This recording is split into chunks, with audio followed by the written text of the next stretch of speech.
Womp womp.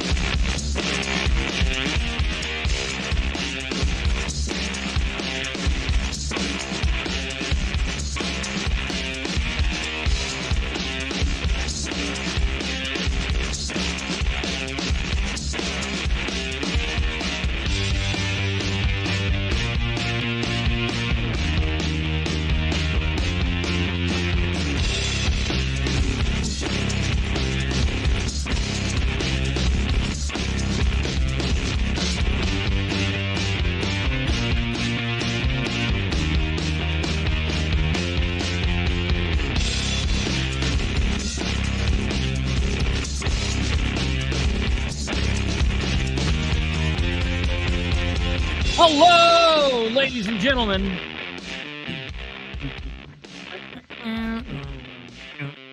How are you doing? Welcome, welcome. It's back. We're here. It's another week. What week is it? I wish I knew what week of the what year of the week what week of the year. The 41st week of the year. Sunday, October 8th, 2023. Welcome, ladies and gentlemen. This is the Political Spotlight. Let's do this thing. Let's listen. Oh, what a perfect ending. All right, ladies and gentlemen, this is the Political Spotlight, episode 48. Tonight is kind of a recap. It's kind of a recap, a redo, a revisit. We're going to be doing a follow-up. I guess that was the word I was searching for. It's a follow-up episode. Tonight's episode is episode 48. The Big Divide, Talkers and Doers. Greetings from Lapel, Indiana, the Political Spotlight. Tonight, we're going to be joined by at least one guest, maybe two, maybe three guests. I'm not really sure. Just depends on who jumps on from what, where, when, and why, how. Whatever happens, we're going to see what goes on here. But we're going to be doing the follow-up to episode 36, which was something that we did a week and a half ago. The last episode that we did with Katherine Callahan, Dr. Katherine Callahan, and Amy Renee, she was on. So we're going to be talking with Katherine at least. Amy might be jumping on. We might have another guest. We're just going to depend on what goes on this evening. But we're going to be talking about Lapel and what's going on. Specifically, there is a BZA meeting tomorrow. So for those of you that do not know what BZA is Board of Zoning Appeals. There is a Board of Zoning Appeals meeting tomorrow in this small little town. You know, it's not Chicago. It's not Indianapolis. It's not Anderson. It's not Muncie. It's not even like Newcastle, really. I think it's even smaller than Newcastle. It's a small little town. Shouldn't be a lot going on there, but there is a lot going on. There is a lot going on in Madison County, and there is a lot going on in this town. And so we're going to be talking with our guests as we get ready to pull them on. I do want to take care of just a couple housekeeping issues before we get started. For those of you that are freaking out and saying, where's the coverage on Henry County? What's going on with this? I just want to let you all know I haven't forgotten about you. We're not, just leaving you in the dust. That's not what's happening. It's the beginning of a new week. We're getting started here. We're getting everything rolling. It's time to kick off an amazing week of shows. We have an amazing week of shows planned for all of you, whether you're watching live or you're watching on repeat. We welcome everybody. Just ask that you leave your ants at the door. Besides that, everybody is welcome here. We love that you are communicating with us, whether it is in the live chat or in the comments down below on repeat. And we want to say that I am working on some stuff from Henry County. For all of you that think that we've forgotten about you, that is not That is not right. I know that you are dealing with some nonsense down there. There is, the old saying, sometimes no news is good news, and that tends to be true. When the corrupt government isn't doing craziness to you, that's a good thing, everybody. So with that being said, I don't think that he's just went away. There is a big meeting coming up on Wednesday, and I plan on being there. God willing, I will be there, and we will see what goes on with that meeting, and I'm sure we're going to have a lot of information. I'm still waiting on some records from Henry County, so we're kind of in a state of flux until we get those. Also, I'm waiting on some records from the city of Muncie, and those are going to be big. I'm also working on something big right now in the city of Muncie that could very well be a major October surprise for the current administration. So we're working on that. We'll see what happens there. Because, of course, Muncie is what it is. We are still scheduling candidate interviews, but we're quickly approaching the deadline to that. That also means we have another major deadline this week, and that is voters registration deadline. We have a municipal election currently going on here in the state of Indiana.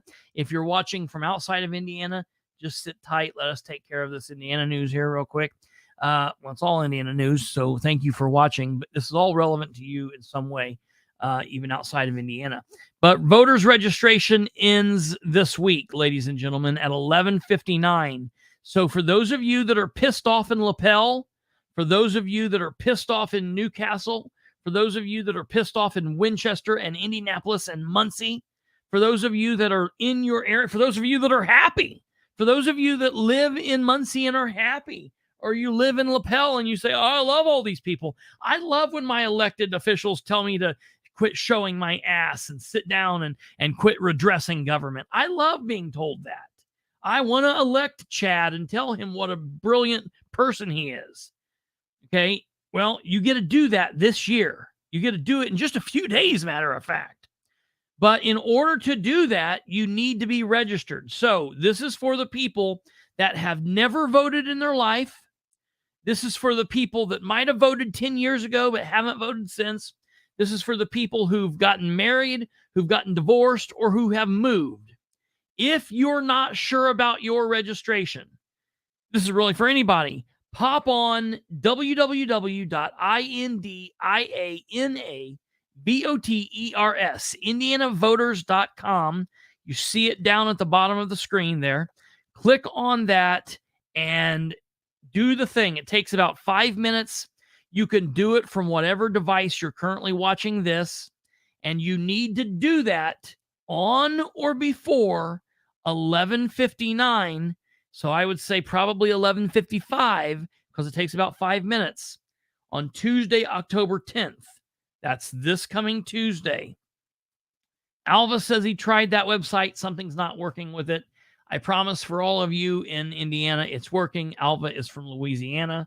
I wish maybe Alva could vote. Unfortunately, apparently it's not working for him down there.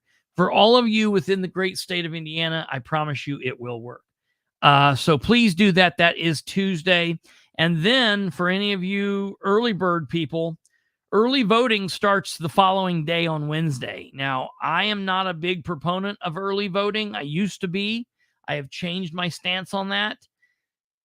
Wait until Tuesday, November 7th, if you at all possibly can. If for some reason you have to vote early, it is there. It starts Wednesday. It's crazy that we have, a whole month of election now, whatever it is, what it is.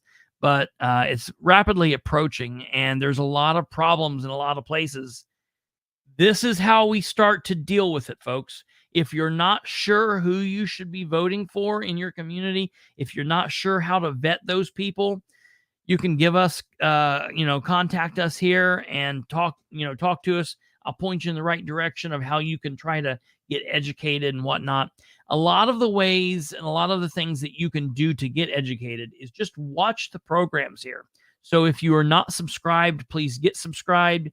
Like the videos, help us with the algorithms. It's something you don't have to do it. You can watch and never comment. You can never hit a like. You don't even have to subscribe. Just being here is all that matters. But we like you being a part of our community.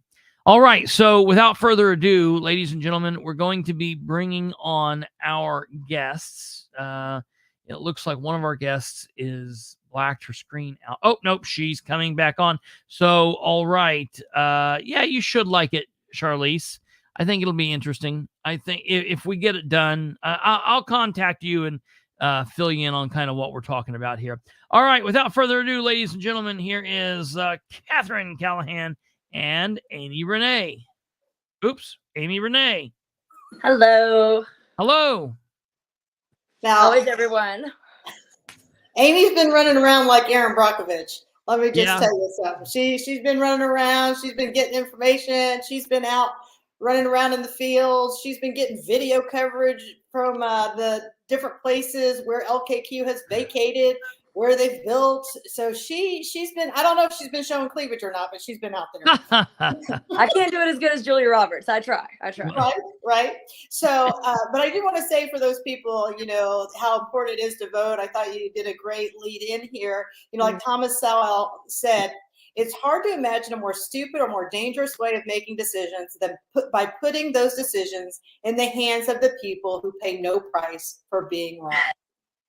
And if this LKQ project goes through, and people get sick, that will be the true testament of no price for being wrong.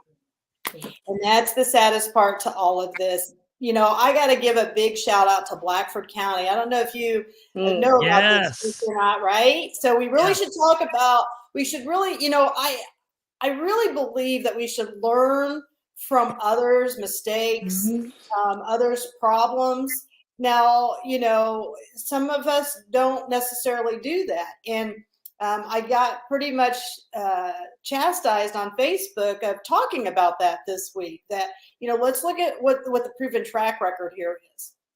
So everybody wants to tell me how great LKQ is. Oh, this company's great. Oh, well, in the midst of all this going on and these people coming at me, I just happened to Google LKQ again.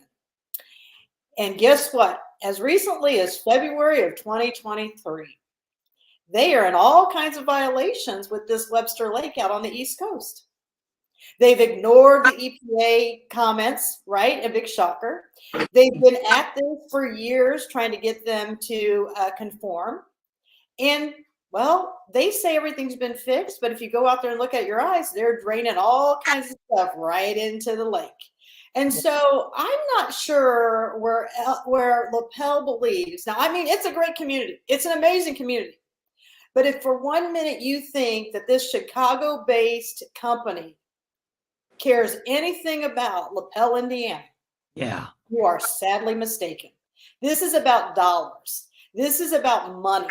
This, you know, this is what they're paying for this land is pocket change. If we could, real quick, ladies, if we could, just for those that are watching that might be tuning in for the first time, or maybe are interested in what's going on, but they don't live in your area, could we do just a quick reminder or recap of what LKQ is? What's the issue we're fighting in Lapel? You want to take that one, Amy? Yeah, I'll kind of summarize it as best I can. So Lapel is a tiny little town. The voter base for the town of Lapel is only about 1,700 constituents. The entire like outskirts of Lapel would probably be about 3,500 people. So, you know, there's a lot of people that may not vote for the town council, plan commission, all that kind of stuff, treasurer, because they don't vote for commission, but there's only about 1,700 of those. However, those votes affect a broader base, right? So in July of this past year, a proposal came to Lapel's planning commission, because that's the number one place that it starts. A proposal from LKQ to redistrict or rezone 103 acres in Lapel at State Road 32 and 38. It's called Hartscrabble. To rezone that from agricultural to general industrial. Now, the Planning Commission, this is presented by LKQ. LKQ is an auto salvage company. They take cars that have been wrecked, or maybe they've been repoed, maybe they've been, they break down, whatever that looks like. They're $1 billion company, 256 on the Fortune 500, top 500 companies in the whole world. They're $15 billion of revenue every year. Like, that's not just, over a decade or over 2 decades or 10 decades. No, that's over a year. They make $15 billion. Damn. Side note, and I explain this to everyone, when I explain the difference between millions and billions, 1 million seconds is 11 days. 1 billion seconds is 30 years. Look that shit up, I promise. Jesus. So when I say that is that's how astronomically different it is to be a millionaire and a billionaire. So when you have say that again, just for the people. Say it again. Okay. So if you have 1 million seconds, think seconds, there's 60 seconds in a minute. 1 million seconds is 11 days. 1 billion seconds is 30 years. The difference between a million and a billion is broke down like that. That really makes you wrap your mind around what the fuck this means. Excuse my language. So I told you we got Aaron Brockovich right here. I hate math. I hate math. That I hurts love my math. brain. I want to crunch numbers. Let me. Yeah, that's good. Because that matters, right? Like, for telling the voter rates and et cetera matters, because then it's like, okay, well, when we're redistricting our maps, what is that? And what is that going to do? You know what I mean? That's called gerrymandering, by the way. Yes. When you redistrict shit to make it fit a certain political party or certain government officials. Just learned that today. But I've heard it before. So. I love it. So either way, the numbers matter. You can't get away from the numbers. They will not lie ever in any way, shape, or form. Yes, ma'am. So let's go back to July. July of this year, Planning Commission gets this proposal from LKQ. Now, there are certain rules and regulations that a town, the planning commissions of these towns or counties, municipalities in general, there are certain rules that they have to follow, right? So in order for you to change the land use from agricultural, let's say, to even residential, or residential to commercial, or agricultural to light industrial or general industrial, there has to be a town comprehensive plan that is in place, an updated town comprehensive plan. This is a federal law. This is a state law. All of this has to start with a comprehensive plan, because the comprehensive plan will outline your county ordinances, your town ordinances, your municipalities ordinances, the laws by which you regulate your shit. So Lapel in 2021 conducts they go on this like mission to redo their town comprehensive plan. They survey some people, 111 to be exact, and they survey these individuals to say, hey, what do you think the best use of this land would be? And the town of Lapel says, the 111 people that actually took the survey said, we really, the number one priority, I think, was light industrial for maybe like data centers or phone call centers or something like that. They didn't mind if the land went to that. Never once did they say general industrial. Damn sure never did they say general industrial for a salvage yard, because that requires something extra. So July, they go before the board. They say, you know what, let's table this. We need some more information. We have some questions. There were 2 people that got up and spoke. They kind of were like, hey, we're completely against this. So come to August 10th, they re-meet again, the Planning Commission. The Planning Commission meets again, and they have several people stand up and speak.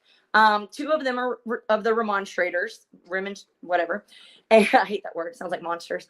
So Greg Valentine, he is the Green Township trustee. He's voted, and Green Township is part of Lapel. And then Mr. Smethers, I think it's David Smethers. These 2 people get up and speak, and they're like, this is not a good use for this land. We don't recommend that you do this. Please don't vote to pursue this and send it to the town council.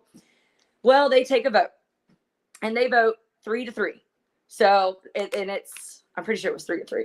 Either way, they don't make a favorable recommendation to the town council to change that land from agricultural to general industrial. However, it will still go to the town council for vote. Yes. So, Katherine, I'm going to let you insert some other information there. Well, real quick, before we get there, I want to pull this up just so we can get kind of an understanding for people that are not familiar. Basically, what we're looking at here on the map here, we've got pulled up the town of Lapel. Everything that you see in red inside the red little dots are basically is the town, the actual town limits. But obviously, everyone knows there's things on the outside of this map. Go ladies, south. if you could tell me where we're looking at. Yeah, go south. Keep going south. So Okay. follow the yellow line that's going down. That is State Road 13. Yep. Keep going. Now come up to the next yellow sign. See where it says Hartscrabble? Yep. Okay, that is right at that intersection on the southwest corner. Okay, here. See the river go like southwest? Yep, the That river. southwest corner, that whole corner is 103 acres that is going to be the spot that LKQ wants to build. So basically this area here. Yep, exactly. Actually, it'll butt up to the creek. And I Okay. think maybe a little of it goes past the creek but I mean, when Okay. you zoom in, you can see 103 acres is a lot of land. Yeah, it is. Just across the street on 13, I'm almost positive it's on 13, they've rezoned that 40 acres. So 40, 103, big difference. Okay. 40 acres they've rezoned for a Lapel industrial park. That's important because we don't know what they're going to put there, but Sure. that's important because they're using that as leverage to say, hey, well, we've already approved this land to rezone for general industrial. It's going to fit the landscape. It's going to go with what our plan is going forward. Okay, but that was just done at the same time that this was done. You know what I mean? Like there's a whole, Right. This is all happening at the same time. So yes, you can see, that's a really good image right there. I love to look at the satellite views of stuff. Yes. So you see Mud Creek. Mud Creek is Yep. significant. Mud Creek travels southwest all the way down to Fall Creek. Okay. To Fall Creek. Fall Creek is what runs through Geist. Geist Reservoir is Fall Creek. So Fall Creek and Mud Creek are going like this together. They meet up together in Fall Creek. And then they run on down to the White River. And then White River runs on down to another, and I think it dumps into the Ohio or the Mississippi. Eventually, all drains lead to the ocean. Come on, let's go. It's Nemo here. They go all the way to the Gulf of Mexico. So that is significant that we understand this is beyond, bigger than us, bigger than just this town of Lapel, bigger than money, bigger than whatever. So that was important. The Planning Commission was the first vote. They did not give a favorable recommendation. Then it goes to the town council. Okay. August 17th, 8/17 is the first time I heard about anything about it. I think it's the first time Katherine heard anything about it. It's the first time we knew anything of it. And on one of our groups on Facebook, Greg Valentine, again, he is the Green Township trustee, the voted man, great gentleman. Katherine said last time we were on the podcast, this man has a PhD in life. Okay. And Mr. Greg Valentine, he posts on Facebook, or he has someone share on Facebook, hey, my neighbor wanted me to let y'all know there's a huge vote tonight. Please, let's come show up and get the town to vote no, the council to vote no. We didn't know anything about it. We're over here fighting Madison County, and the government there. Yeah. So we're not paying attention to this. And because they never really did their due diligence to present this to the people. That's the getaway here. That's the takeaway. So August 17th, it goes before the town council without a favorable recommendation. Now that to me is bullshit in and of itself, because even without a favorable recommendation, they still explained their stance on it. Like they still explained what their opinions on it were. So if you're not going to give a recommendation, don't speak at all. The Planning Commission. But if you're going to, like that just, it didn't matter. They were going to present it to the town council and show their favoritism regardless. So that was on August 17th.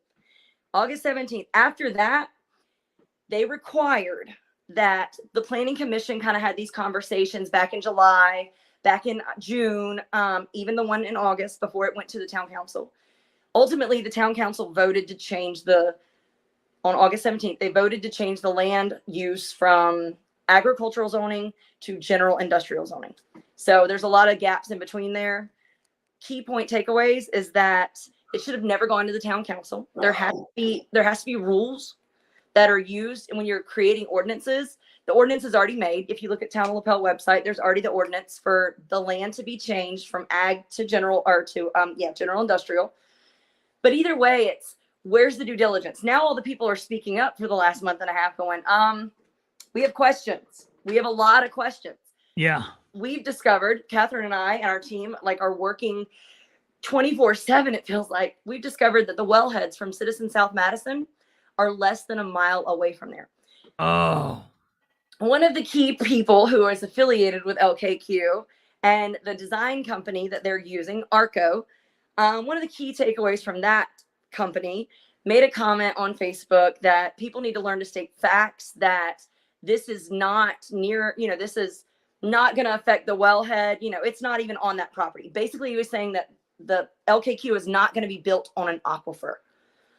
That was ignorant. All of Madison County is like, it's just, yeah, it was ignorant. An aquifer is not the same as a well. Let's just put it that way. Right, right. And what he showed was a picture of the protected wellheads that are just kind of northeast of that property and from Citizen South Madison, which is the utility company. So what do we do from here? Like, we're trying to educate people. We've shown billions and billions of dollars that LKQ is used. They've covered it up. They've poisoned people throughout the last 30 years that they've been in practice. So why do we think they'll do any different? Yeah, that's the thing. Charlize Jameson, one of the commenters on here, said this sounds like another Wales situation. In Muncie, we had a situation back in 2019 where, in all fairness, this was talked about in open council meetings, and it was just a situation of people. Generally, people don't care until it's in their front yard, on their front, in front of their face. So it's hard to get people to understand, because the people that were watching about this and trying to sound the alarm was like, wait a minute, something doesn't sound right here. But people did finally wake up, thank God. And it actually resulted in, on August 5th of 2019, we had roughly about 1,300 people show up to a council meeting. It scared the hell out of the council members. How many people are elected in that, or how many, what's that population? Of Muncie's 68,000 people. Oh, wow. That's a lot. That's half of Anderson. Anderson's or Madison County is about 145. Oh, well, no, the whole Madison, no.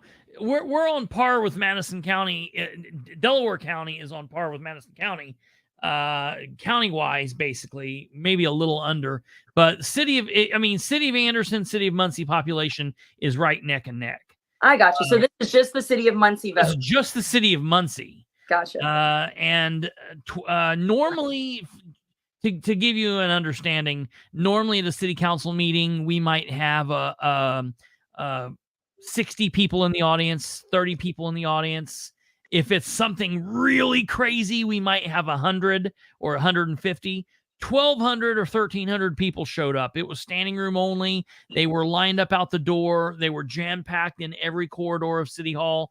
And the city council was like, we've already made a deal with this. We've already broken ground. This is going to cause us serious lawsuits. And the people said, we don't care. Kill it. And it scared the hell out of the council members. Like, they were trying to get police to escort them out. They thought the people were going to get them. And so they did whatever they had to do, and they killed it. Within 2.5 weeks, the project was dead. It was done. It was over. And that's like lightning in a bottle, trying to get all those people to be able to do that. I never understand, like, a couple, like Joey said, NIMBY, not in my backyard type of situation. Yeah.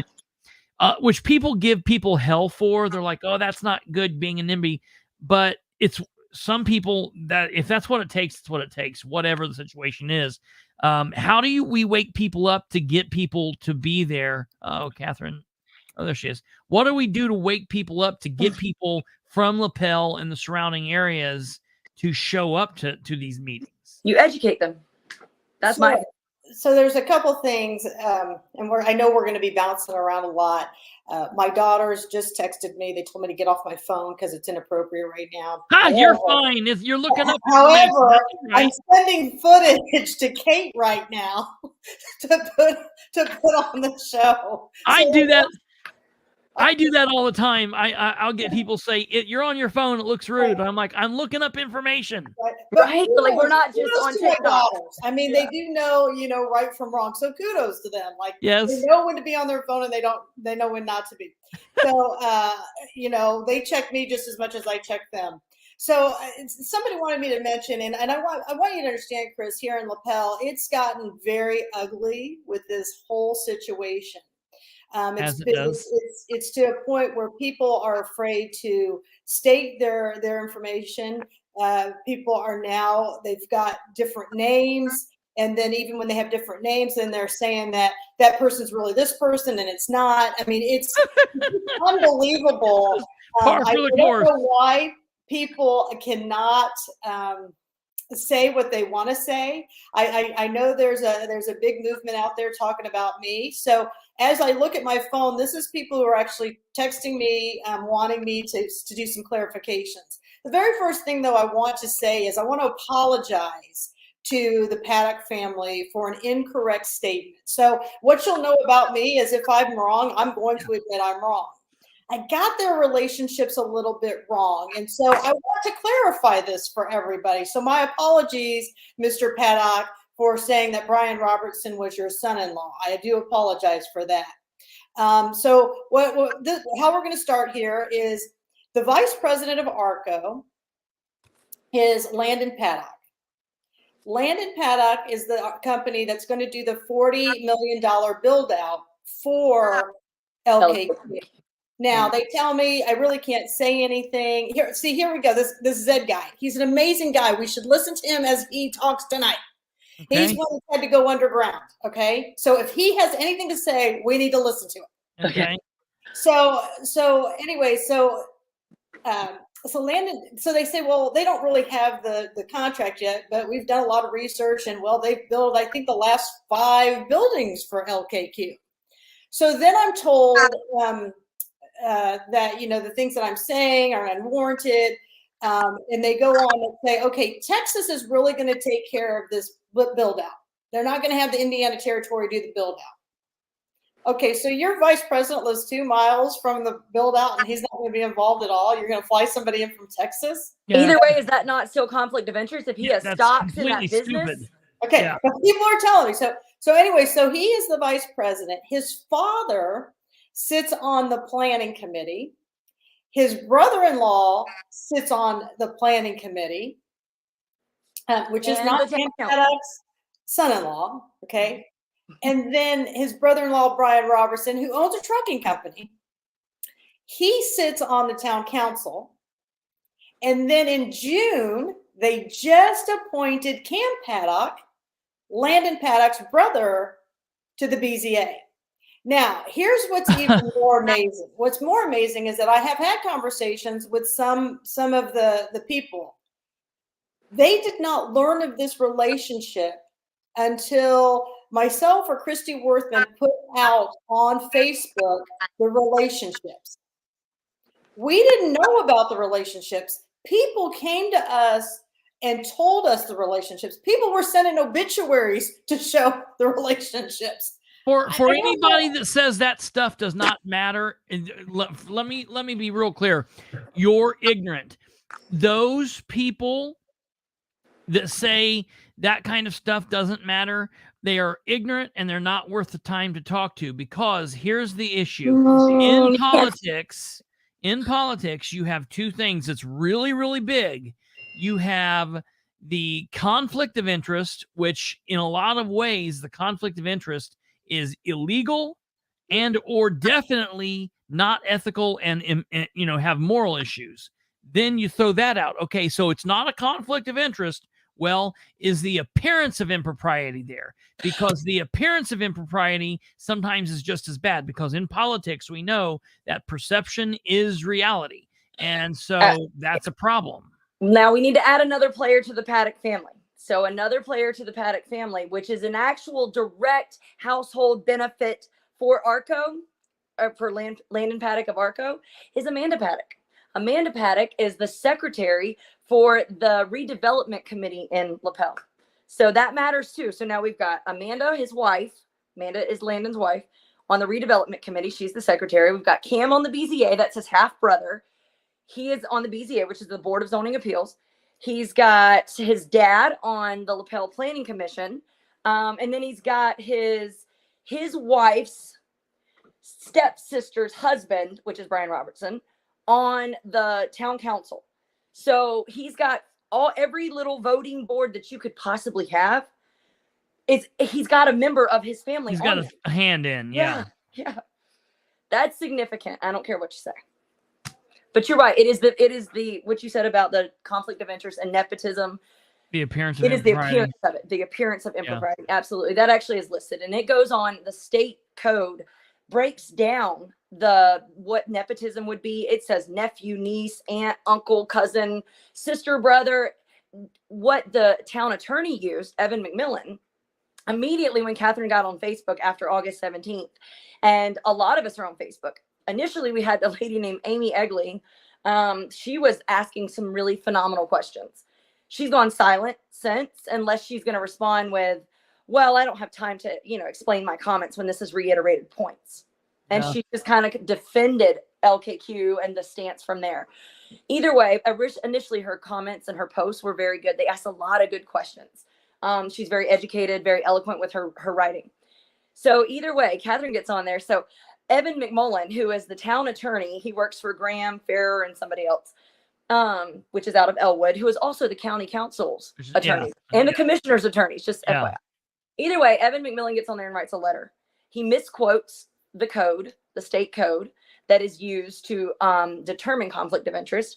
He only lists Dan's relationship and Brian's relationship. This is why Katherine apologized. We did not realize that Dan and Brian, when we say son-in-law, just because it's Landon's brother-in-law does not mean that it's Dan Paddock's son-in-law, right? Like, so that was our confusion. Okay, yes. It's not a big, I could get that confusion. You guys have made the point, and that's like, that's their fault for not being, they're in the shadows about all this nonsense. If people are like, well, we don't like you guys drawing conclusions, well, then be more upfront about it. Yeah, be transparent. Absolutely. You're right. Absolutely. Well, and honestly, even the board members were not aware of Landon's position.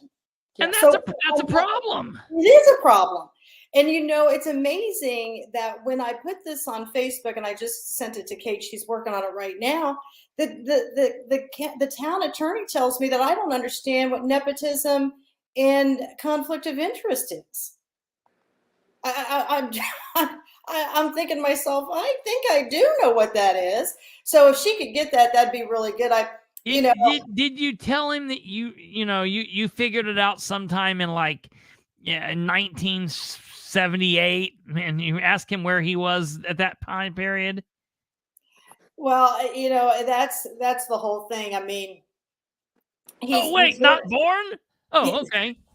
That's okay. You said it. I didn't. And the thing is that this isn't. Everybody. I got this whole thing. So I'm going to be honest. I bought signs. Me. I'm not going to put that off on anybody else. They have painted the town with these signs. Okay. Perfect. I need to inform the people. Some people don't have internet, so that's all I need to do. Yeah. What a way to redress your government. Yeah. If you put a sign in your yard, you get a knock on the door. That's what I was just getting ready to text you rudely. I was going to get on my phone and say, can we talk about that? Yeah. So what do these signs say? They're very nice signs. They're cute as heck. Send a picture of the sign to okay, I'll send it right now. So anyways, the sign just says, about the junkyard and that LKQ doesn't mix with our water, right? Okay. I mean, it's a very simple sign. And then at the bottom, it makes some comment about, our water is more important than their wallets. That's exactly right. So I don't know how this got off tangent, but now the Paddock family thinks I'm talking about their wallets. I'm not talking about their wallets. I'm talking about LKQ. They're a $15 billion operation. This has nothing to do with the Paddock family at all. This has everything to do with, where we're at. And LKQ is coming in here in a small town, throwing $1.2 million of money at the town. The town saying, holy crap. This is a lot of money for 2,000 people. Think of all the things we can do with it. And they're not thinking about, over 25 years, what's that come up to? It's going to be like $30-some million. Well, I hope that $30-some million they're going to bank and save every bit of it, because I'm going to tell you something. When these people get sick, they're going to need to have every bit of it to pay the lawsuits when these people are sick. I don't know what the situation Blackford County is in, but it is a awful one. They're working so hard right now. And like Zed said, where did all the signs go? I had over 100 of them out, and now they're disappearing. See, it's a very simple sign. It doesn't talk about anybody's family. It's just saying to the people, right? Right. Lapel and junkyard do not mix. Yes. It's Yeah. not that hard. No, and at the top, if you look at it, it says hashtag stop LKQ, and it says Lapel and junkyard do not mix, and then at the bottom it says our water is more important than their wallets. That is exactly what the signs say, but it's been a source of contention. So how many of these signs did you buy? We have 200 signs. Were they front and back? The first 100 yeah, double-sided. in less than 2 hours of me getting them in. Sure. And then they started to disappear. I'm like, okay, well, then just give them back. I mean, it doesn't really matter to me. I mean, I get it. I mean, and here's what people need to understand. Yes, I worry every day about my practice. I do. But I'm not in this business of popularity. I'm in the business of doing the right thing. I have an obligation that I took to do no harm. I have an obligation. Me looking the other way, sticking my head in the sand is not okay. Somebody said to me today on Facebook, who elected you, God, over all this? Well, nobody, but about 100 people who blew up my phone, and all the people that come into my office saying somebody's got to do something. This is where I'm at. I mean, I agreed with them. Something has to be done. Are you in a chair, or are you in any kind of position? You don't hold any position. Are you paid by anybody? No.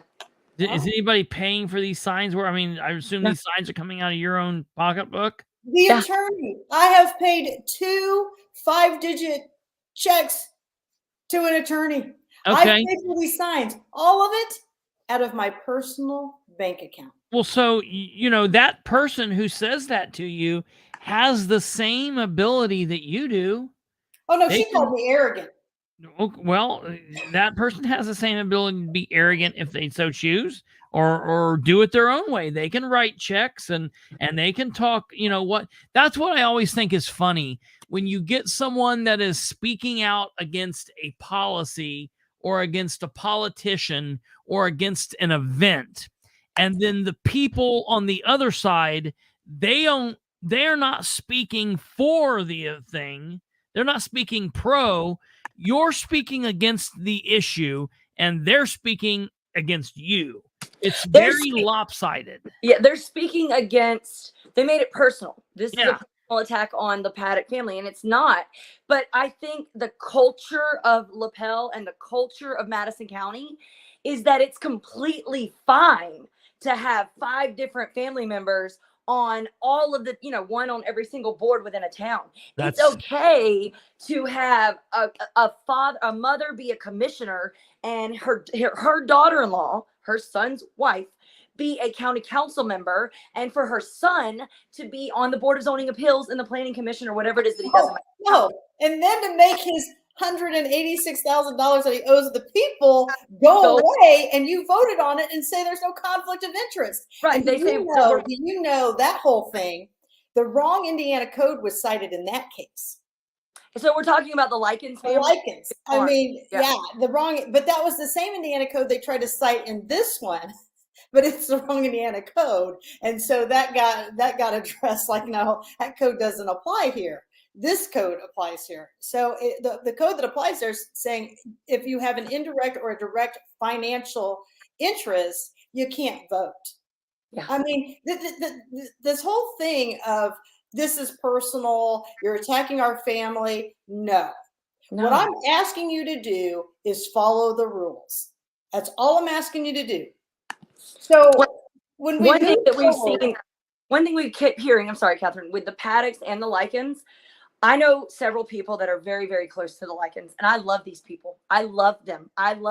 My sons have played ball with their sons and nephews and friends, and the Likens, the county council, and then her, which is Diana Likens, and her husband, Wes Likens, are the godparents of this family. You know what I mean? And they're phenomenal people. If I knew nothing of this family, and my girlfriend had told me, or our friends, I haven't talked to them in a long time, but either way, if they told me, Amy, these are great people, I promise you on my life, these are phenomenal people, I would believe her.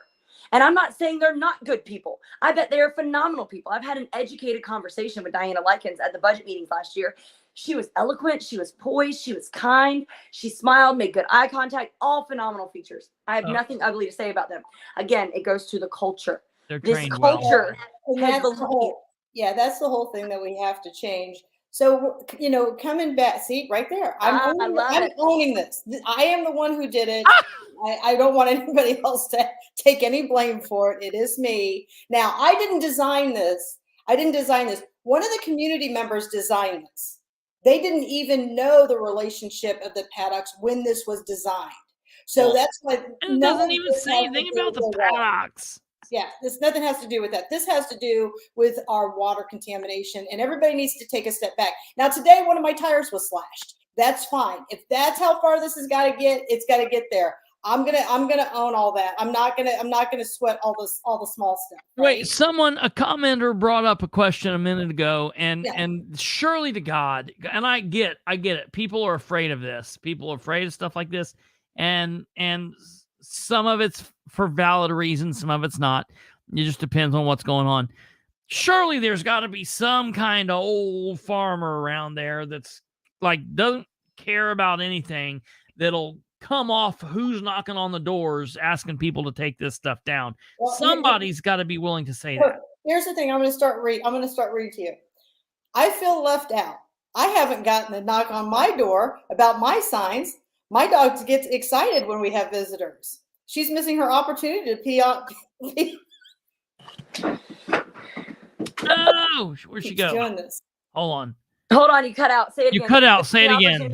Okay. So we'll just go on from now on. Okay. Another one said, I drove through Brookside yesterday. Only 3 houses had signs up. I mean, the people need to understand my phone is being blown up by multiple people. This isn't just one person. Another person says, this is truly sad. Another one says there were 2 others, but they took them down. One we know for sure, Dan dropped by. Okay. I know there are several neighbors who don't want this, but don't feel comfortable putting a sign out. They will care, and they will wish that they had when their water is contaminated and their children get sick and they die. How do you put a price on that? Sorry. Some people have 3 or 4 signs in their yards. I know where my location is. I must have about 15.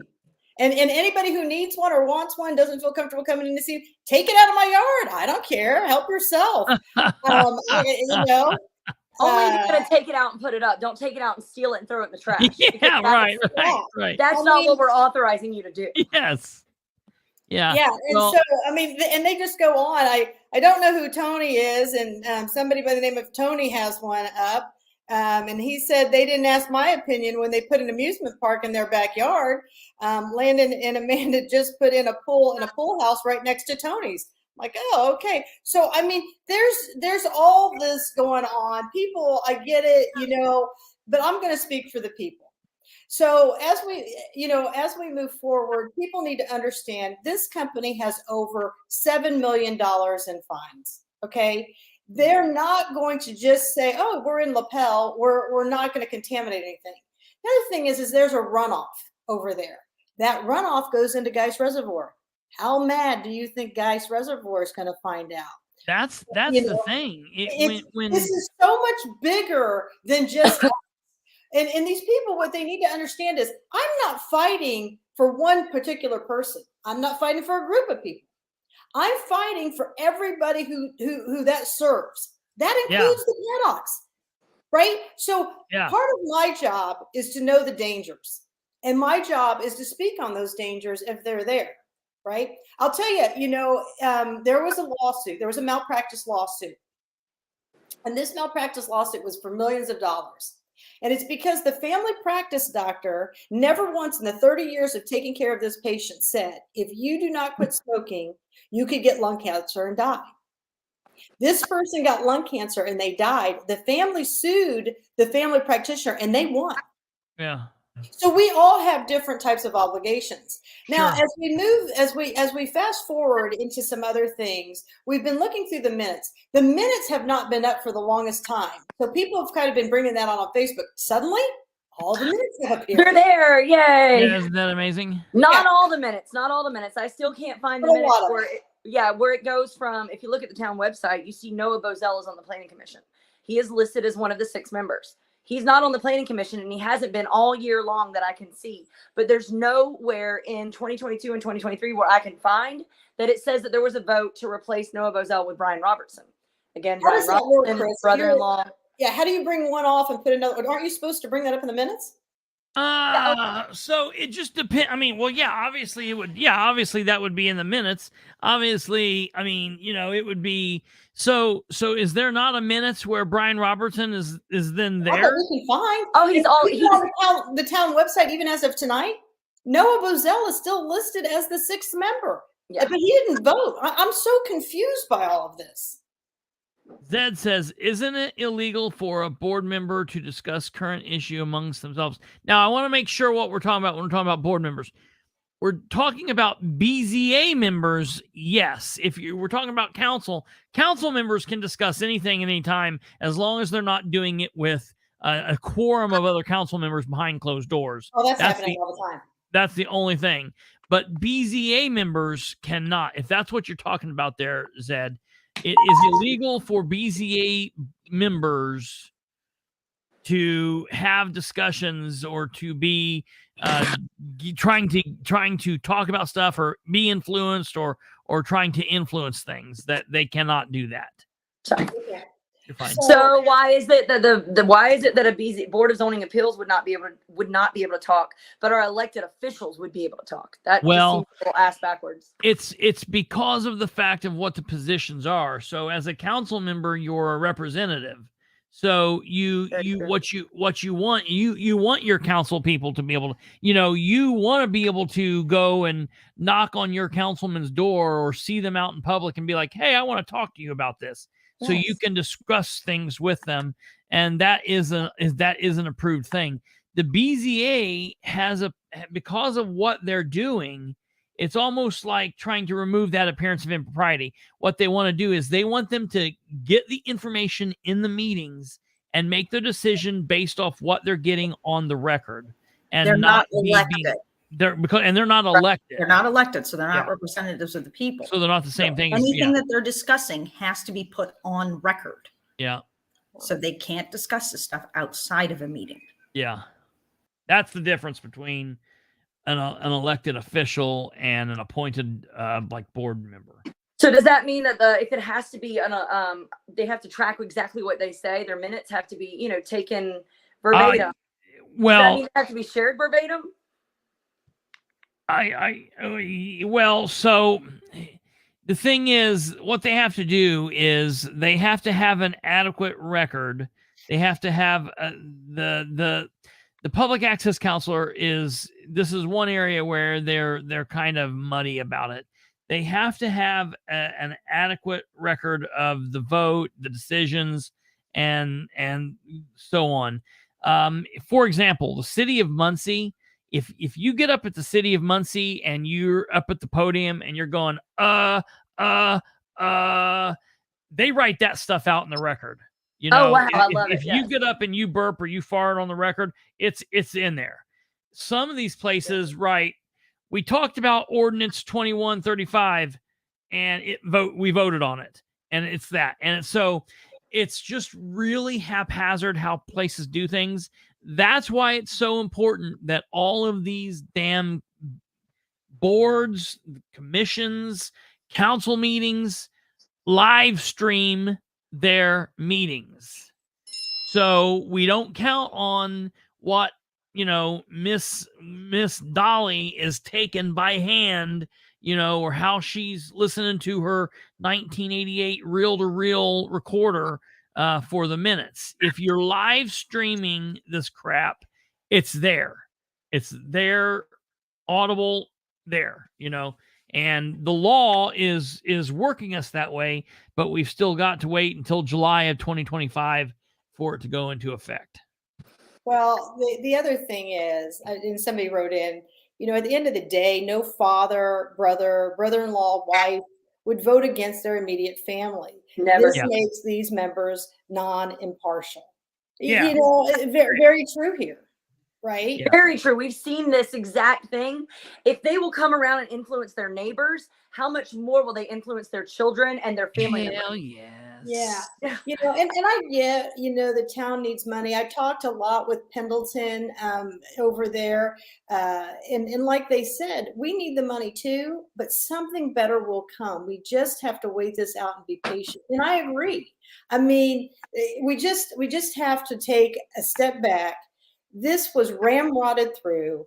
It was, here's the other. So we're gonna talk about the minutes on how we got here, because I think it's very important to understand how we got here in order to understand what's going on. So Amy's kind of ran through the minutes here. She's looked through those minutes.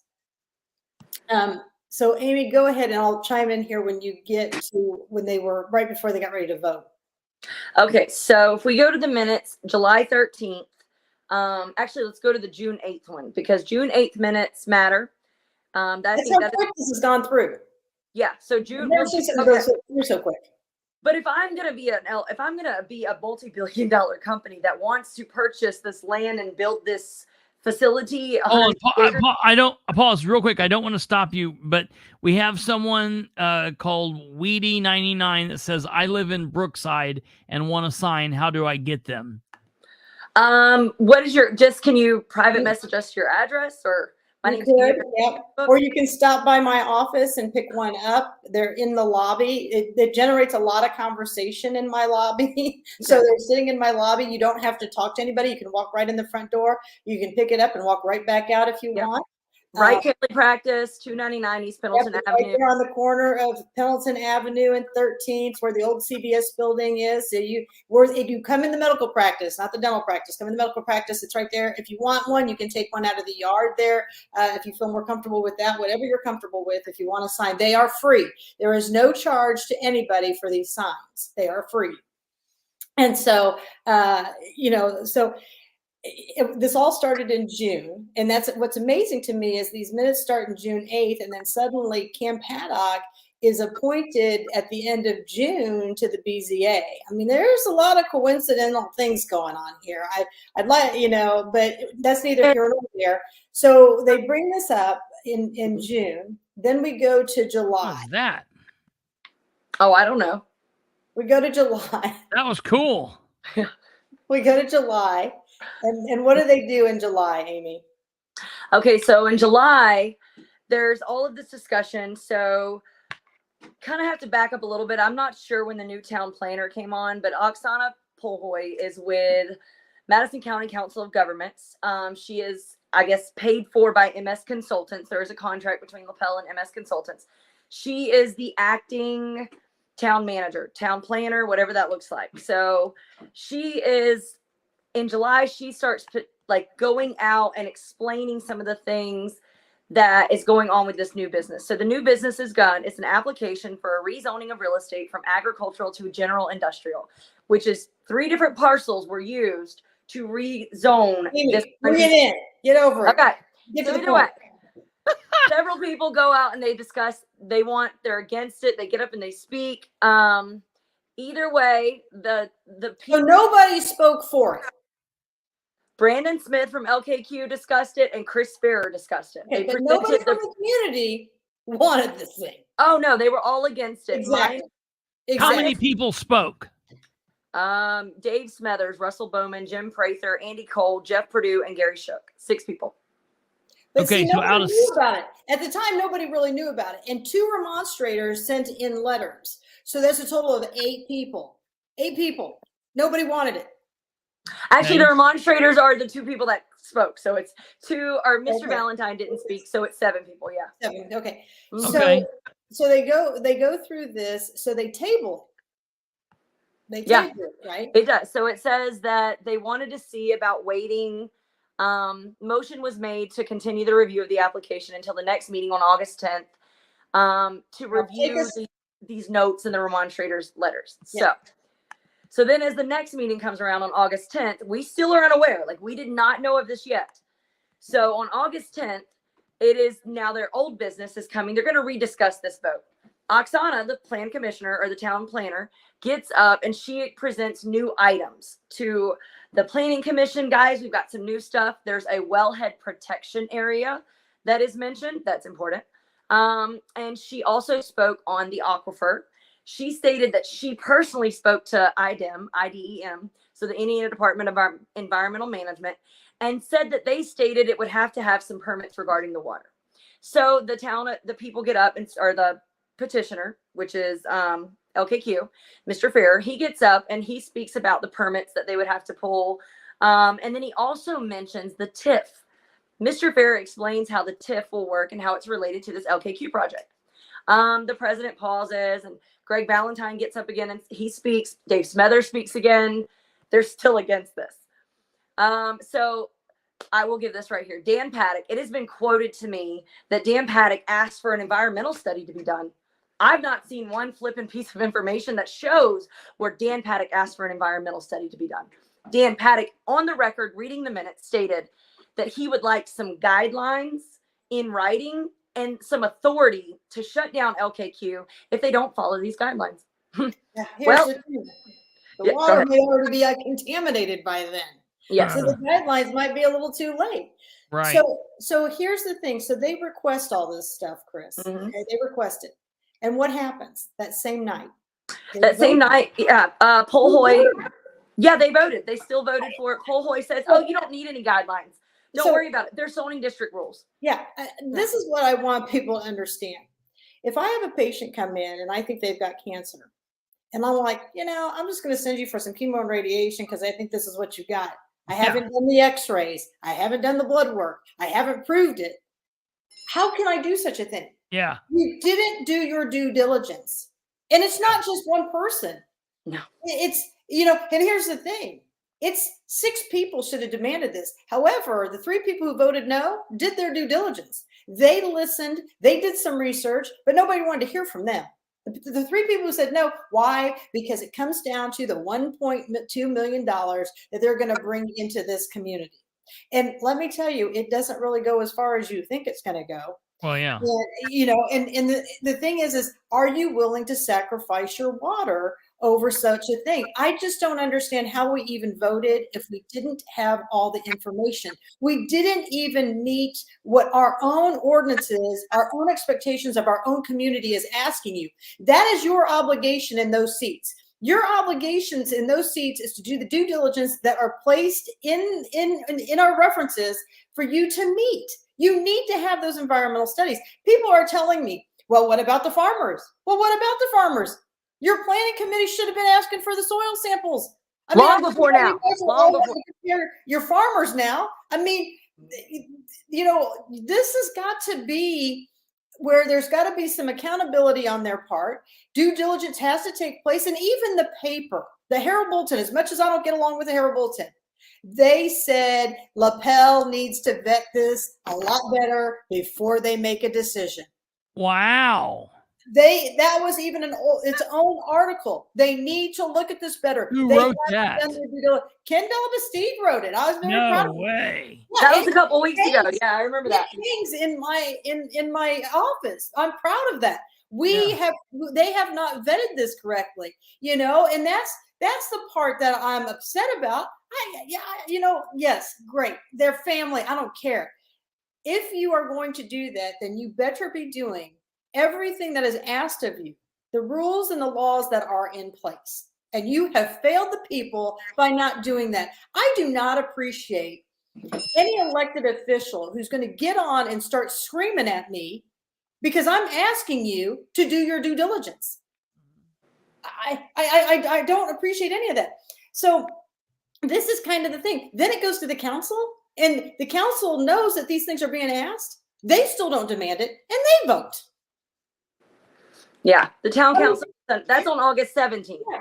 How many people is this going to pass through before somebody demands something? So, which fast forwards us now to the BZA, and a community member on Facebook's asking me, how did I become God of this? How did I become queen of this? I didn't become any of this. What happened is people are asking, where is this environmental study? How can the BZA vote when the environmental study has not been done? I mean, and I'm the bad person here. I just don't understand how we've gotten to this point. We've gotten off topic. And I'll tell you, Christy Worthman, I'm going to put it out there. She did some post today, you know, and she says, well, you guys are forgetting about the topic and you're fighting each other. The topic is people didn't do their due diligence. So if the Paddock family thinks they're being attacked, come over and see what I'm getting on my end, because believe me, it's been no party over here. Right. And so when we're not telling the truth, when we're not being transparent, that's what happens. You know, I haven't shied away from one comment. I've answered anything that's come to me on Facebook. I have yet to see, okay, except for Cam. So I'm going to give him a huge plug. We're giving Cam a mega Cam's the man, because Cam has stood up. And Cam has spoken his piece, and I'm proud of Cam. I mean, he has not hidden behind anything. I mean, I give it to him. I mean, I have a lot of respect for Cam Paddock. And so, you know, and that's the whole thing, is we have to do our due diligence. We have to talk to people, right? You know, it doesn't matter how smart we are. If we don't stop and think about the potential consequences, that's when we fail. You know, that's the whole thing. And I think if I had to talk about this county as a whole, and there's a quote that I read, this Thomas Sowell, he's a great writer. He's in his 90s now. You know, when people get used to preferential treatment, equal the culture, it's the culture. Like discrimination. Yeah. I mean, and it's so true. Yeah. I mean, you know, and I can tell you, if the shoe was on the other foot right now, I have a feeling they'd be screaming the same thing. Oh, I mean, yes, I just feel it, absolutely. right? So that's my whole thing, is tomorrow night is absolutely critical for the people. Yeah. So that's one thing that Zed's asking, is kind of like, what happens next? If this gets through the BZA, and this is what amazes me, because they're like, you know, Chad Blake says, well, there's this layer you have to go through, and there's this layer you have to go through. I got news for you. If this gets through the BZA, Lapel just bought themselves a junkyard. I agree. To put through this, you just bought your guys a junkyard. And that's the thing. I don't know if Kate can play the Aaron Brockovich clip or not. That kind of, we've circulated that this week, because that's the reality. I can't. We'll get a copyright strike on here. Oh, yes. Okay. It'll take us down. I wish I could, but I don't want us to lose this video because of copyright. So let's play. Amy was out in Virginia, and she was able to visit some LKQ sites. Now, nobody can tell me what LKQ is going to look like 10 years down the road. Nope, we don't know unless we look back at the past, right? Because they're all new, right? But we can show you kind of how LKQ is starting to look even after a short amount of time. So I don't know if she can play a little clip of that Which video? I'm sending it to, I just sent it to Chris. One. Hey, I'm sending it to the shorter one. It's the shorter one. Just play the beginning. Yeah, it's very short. Okay. If you've already got it, then go forward. LKQ. It went silent. These are the bay doors. Parts on the ground shelves.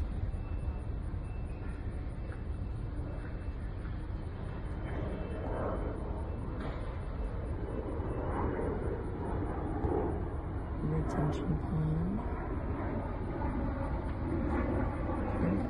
Warehouse. That's what I looked up. Video clip. 9,000 square feet. Ours is Hold going to on. be Back up. When the video clips play, it mutes us. So you've been talking and nobody could hear you. I should have told you that when it's a stupid thing of the feature, but when the video clips play, it mutes us. So I'll go back to it. Stand by. I should have told you that earlier. You're good. Backside. LKQ. Can I talk? These are the bay doors. Parts on the ground shelves. Hello? I can't hear anybody.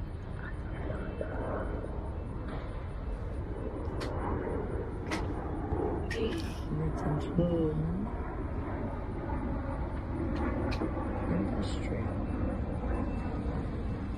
Other industrial areas and warehouses nearby. You hear me, Kate? You can see Where over did there she go? rental companies that are industrial. It doesn't mute us. Northeast and Supply. LKQ. 22 days. Mine automatically 23 muted. days. Something like that. Where did she go? Again, motors, machines on the ground. So that's the new place. Now you can see they've already got stuff out in the yard. You can see that, you know, it's only a matter of time. They're not that. Now Amy also has another clip where she went and videoed the vacated facility. Is that the longer one? That's the longer one. We don't have to watch the whole part. But what they did, what they did out there. So I just sent you a 2-minute video to you and Kate. That is 2 minutes of like 15 minutes that I recorded, kind of cut down into different things. It was disastrous. It was disgusting. They took and they covered over the gravel. They covered over all of these car parts that are just sitting in the ground. I found LKQ tickets, which I will be bringing to the BZA meeting tomorrow night, where they're just left in the ground. They're just left, trash kind of laid everywhere, like, because they pull an order. Have you ever tried to call LKQ and place an order? Because I did it over here. And they're like, oh, you can't come in and view the new place, but you can let us know. And I was like, well, how does that work? Well, we'll pull an order of what you're looking for, and we'll let you know when it's ready. So either way, that matters. They left all this trash there, and they left their springs, like shocks and struts coming out of the ground. It was disgusting. It was absolutely crazy. People have to think of the future. Uploading. Okay, it's up. Okay. People have to think of the future. I mean, I will be posting the pictures. I took 100 pictures and photos and videos when I was out there at both places. I will be posting all of it. It's just a lot to edit, and being a mom, and Sure.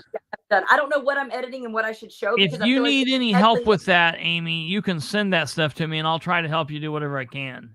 You know, and if there's some things that the viewers want to talk about now and put up there, we're happy to hear them. I really feel bad for Ryan Graham, and I am going to put this out there. Ryan Graham got accused of being Zed on social media this week. It's an awful thing, and to the point where, you know, it's cost him a couple things, and that's not right. There, and if they're the same person, he's obviously bipolar, because I'm getting other messages. They're not the same person.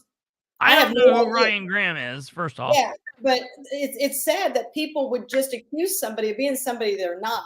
So I'm going to set the record straight. I mean, I have no problem. Sorry, Ryan, if you're watching tonight, but I have had enough of this behavior. You know, Ryan clearly posts as Ryan Graham. I mean, that's the thing. I've always posted as Kristopher H. Bilbrey. That's what I mean. Say, you know, if you meet Ryan, he's this person. I'm like, I say enough crazy shit on my show. I don't need to post to somebody else. That's stupid. Well, and that's funny because, like Zed just said, you know, Zed has to be a different person, and now he's getting blocked on the uncensored page. Well, how's that an uncensored page if you're blocking? Yeah, that's stupid. I can't stand that. And so he can't even read what's being posted. Why is he getting blocked? We'd all like to know. Because they say he's commenting as a fake name. No, because he speaks the truth, and then he backs it up. Well, they don't want to hear what he has to say. So I mean, and Zed's got some pretty. I mean, he's pretty witty, whoever he is. I mean, he hits some things right out of the ballpark. All right, it's me. I won't lie. It's me. So I would take. That's what I said. I'd take credit for it because he says some pretty good stuff. I'm Zed. Yeah, so we like Zed. I was going to become Mrs. Zed. This third video just uploaded, and I do want to let you know that apparently, because we used to be muted, but Amy just proved it will mute us. But if you go through and click your mic, you will unmute yourself. I didn't know we could do that. So right there, Zed says it. You know that he's a real person. I think I'm fake. Also, more mad that I have a blank profile than points on. That's so stupid. I know people's like, why don't you have? What does it matter? What does it matter? What is in the little square that no one can really even see anyways? Oh, we had an elected official's husband go off the other night on Facebook. We're all reading this going, are you kidding me? He's like, what is this anonymous? And we're like, you're making the reason that people post anonymous. He was making it the reason that people create aliases, if you will, or what is it called on the Flash when they're a different, like they're doppelgangers. Oh, yeah. You know, like there's a reason because they come after them and tell who they really are. Right. Sorry, my son just walked forward and I knew he'd know, so it's just fine. Okay, here's the video. If you want to talk while it's going, unmute yourself. Here we go. Okay, I found the back entrance into the LKQ plant at 17445 Old Stagecoach Road. This is the closed plant that's been closed in the last I don't see year, the video. Does anyone else? and they opened Yeah, a new it's one up. You don't see it? in I don't see it Sterling, playing now. Virginia. Yeah, it's playing. It's right over the doctor. Oh, okay. Well, I don't This see it. is I'm going to where hang the out cars back were here. kept. If you look at Google Maps, You don't right see here, it? right now, No. it still I see shows Catherine, it with you, all the and cars me. on it. So Can anybody if see it? viewers on Can the viewers see it? It's up. Catherine can see it. Door handles. That's all that matters. This is I'm good. absolutely where it was. As I came out of the back of a truck. Yep, there's the building right there. Catherine, unmute yourself. That's LKQ, and this was where their storage lot was. Just touch your screen. like brake calipers or Yeah, I had someone text and say they can see it. Yeah. things, I don't know, car parts of them. But enough to know what I know.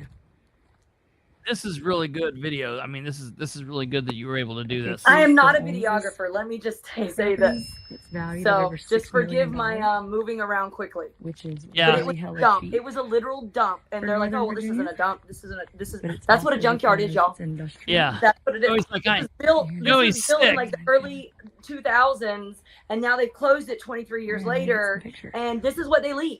This is what they leave. Okay. It's a brown field that Show is the back of the inundated property with line. nastiness.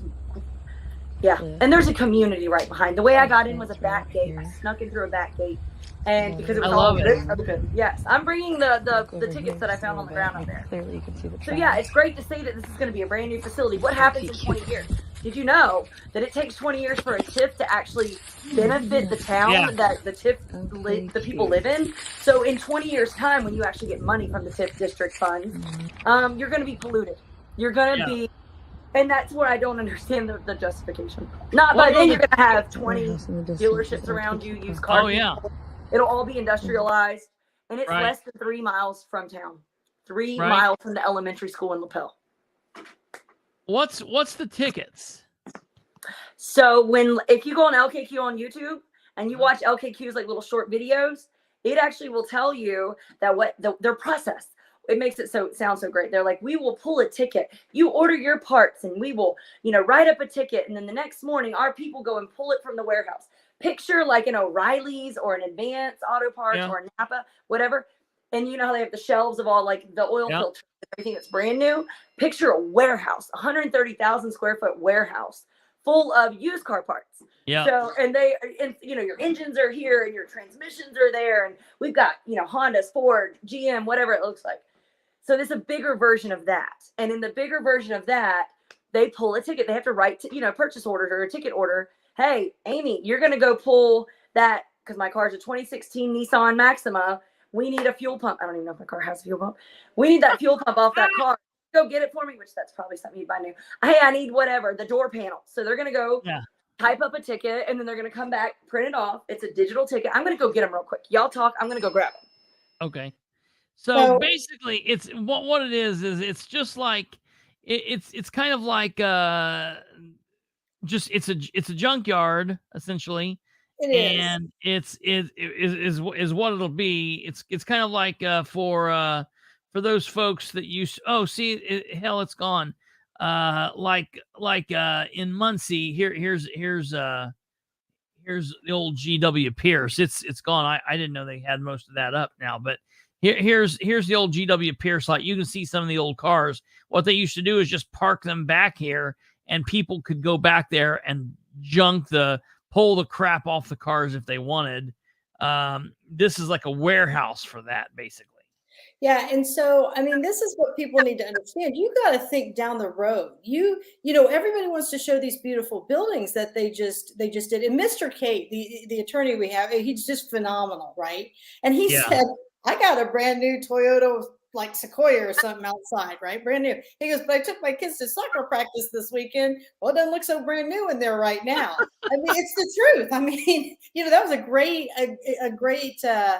analogy of all of that. And so, and as you can see, the one in Virginia, that company, it's brand new. They're already having debris and stuff that's sitting around. And that's what they said. I mean, they're going to have thousands of carcasses of automobiles out there. And, we were talking to somebody from one of their plants, and they said their biggest problem they have is of rodents. I don't know, but they said, them living and moving around and things in those things. I mean, these cars sit up there for over a year, they said, that just sit out there, in the rain and in all the environment. It's going to be a concrete gravel area. I mean, and that's the other thing. When they bring these vehicles in, what I'm understanding is if they come in on a car accident and it's a weekend, they may sit outside for 3 or 4 days before they're brought into the plant and actually drained. Well, we all know that those things leak while they're waiting to be processed because they're being moved around. I mean, there's a lot of things to consider. I'll tell you what amazes me the most is the question was asked, how many of these members have gone to see an LKQ, have gone to a junkyard? Nobody's gone. I mean, how can you do that? I mean, this is like me coming in and saying, okay, I'm going to sew you up today, but I've never sewn anybody up. Right. So right on you. No, I'm at home practicing on a chicken breast. I mean, I'm Right. practicing before I ever do this. I mean, those are the things that people are not taking into consideration with all of this thing. Let's leave all the personal stuff at the door and let's just get down to the reality of, did we look into all this information? And it's very unfortunate that we had to get an attorney to speak. What's even more unfortunate is you give visitors, LKQ, 45 minutes to speak, but you give your constituents less than 3 minutes. Oh yeah, that makes no sense to me. And I'm also going to address this one point. Chad Blake goes through and says what everybody's education level is or whatever they do for work. Okay.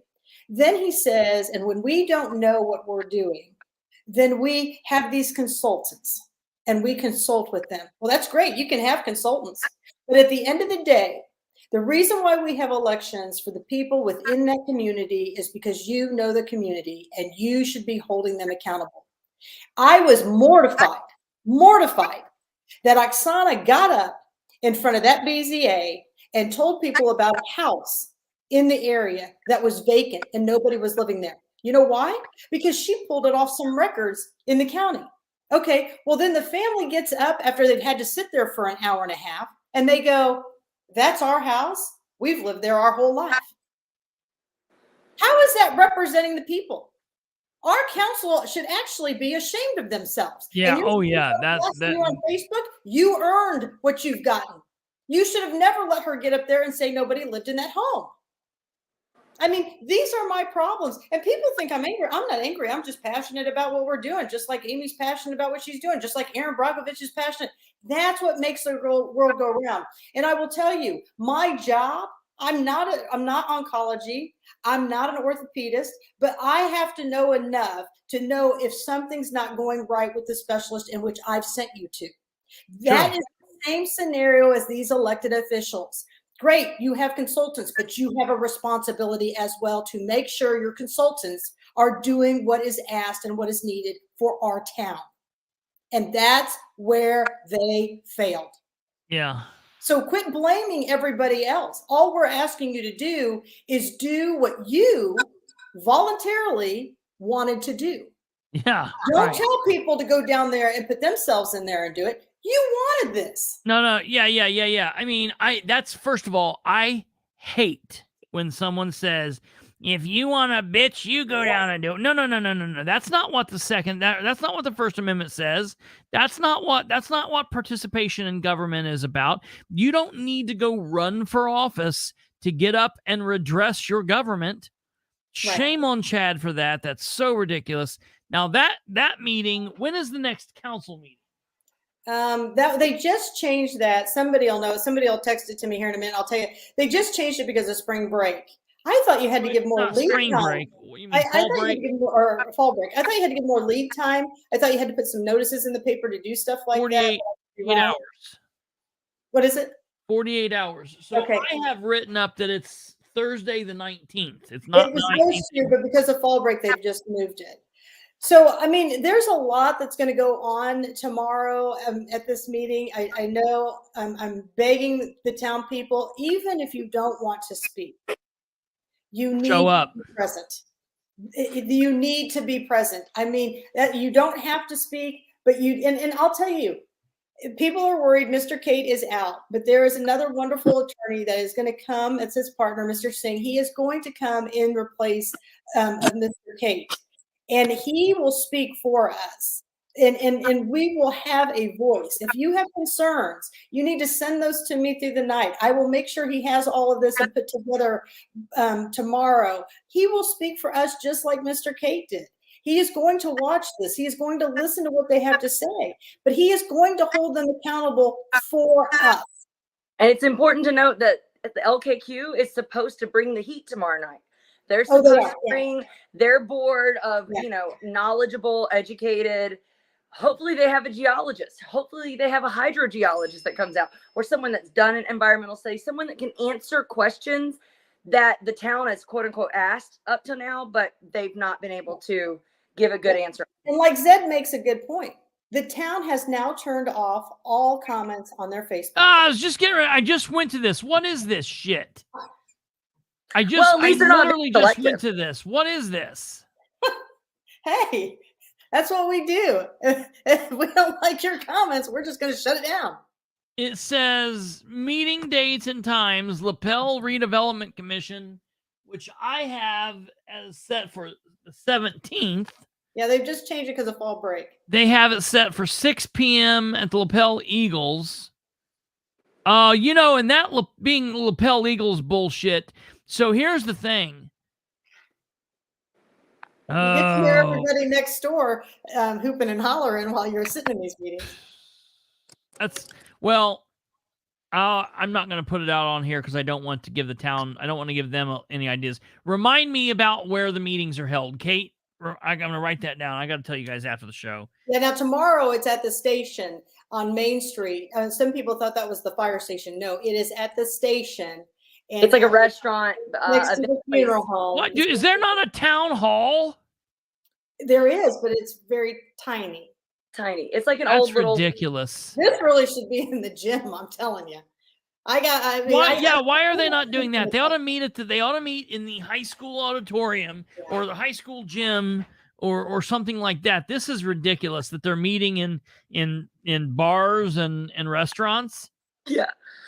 That's ridiculous. Because most people don't come. Most people don't come to these meetings. Most people don't stand up and speak. Like I said, when it initially started, they had 2 people speak. You know what I mean? Like 2 people are getting up and saying, hey, hold on, we got to vote. And those are other elected officials and farmers within that area that are good friends of each other. So, which I love them. I applaud them. I'm thankful for Mr. Valentine and Mr. Smothers who have gotten up. Katherine, again, the PhD in life. Like, that's so valid to say that. Yeah, and they've helped a lot. Yeah, these guys they need to be listened to. Smothers, Valentine, there's a Clay Parkinson. I mean, we've got lots of guys. This is their livelihood. They've done it for 50, 60 years. You put them together, they've got hundreds of years of experience and can tell you firsthand how dangerous this potentially can be. And that's the whole key. And now that we've got these minutes, we're seeing how things are starting to evolve. I don't know, is there some type of process that they're supposed to have these minutes up sooner? Yeah, I was wondering that too.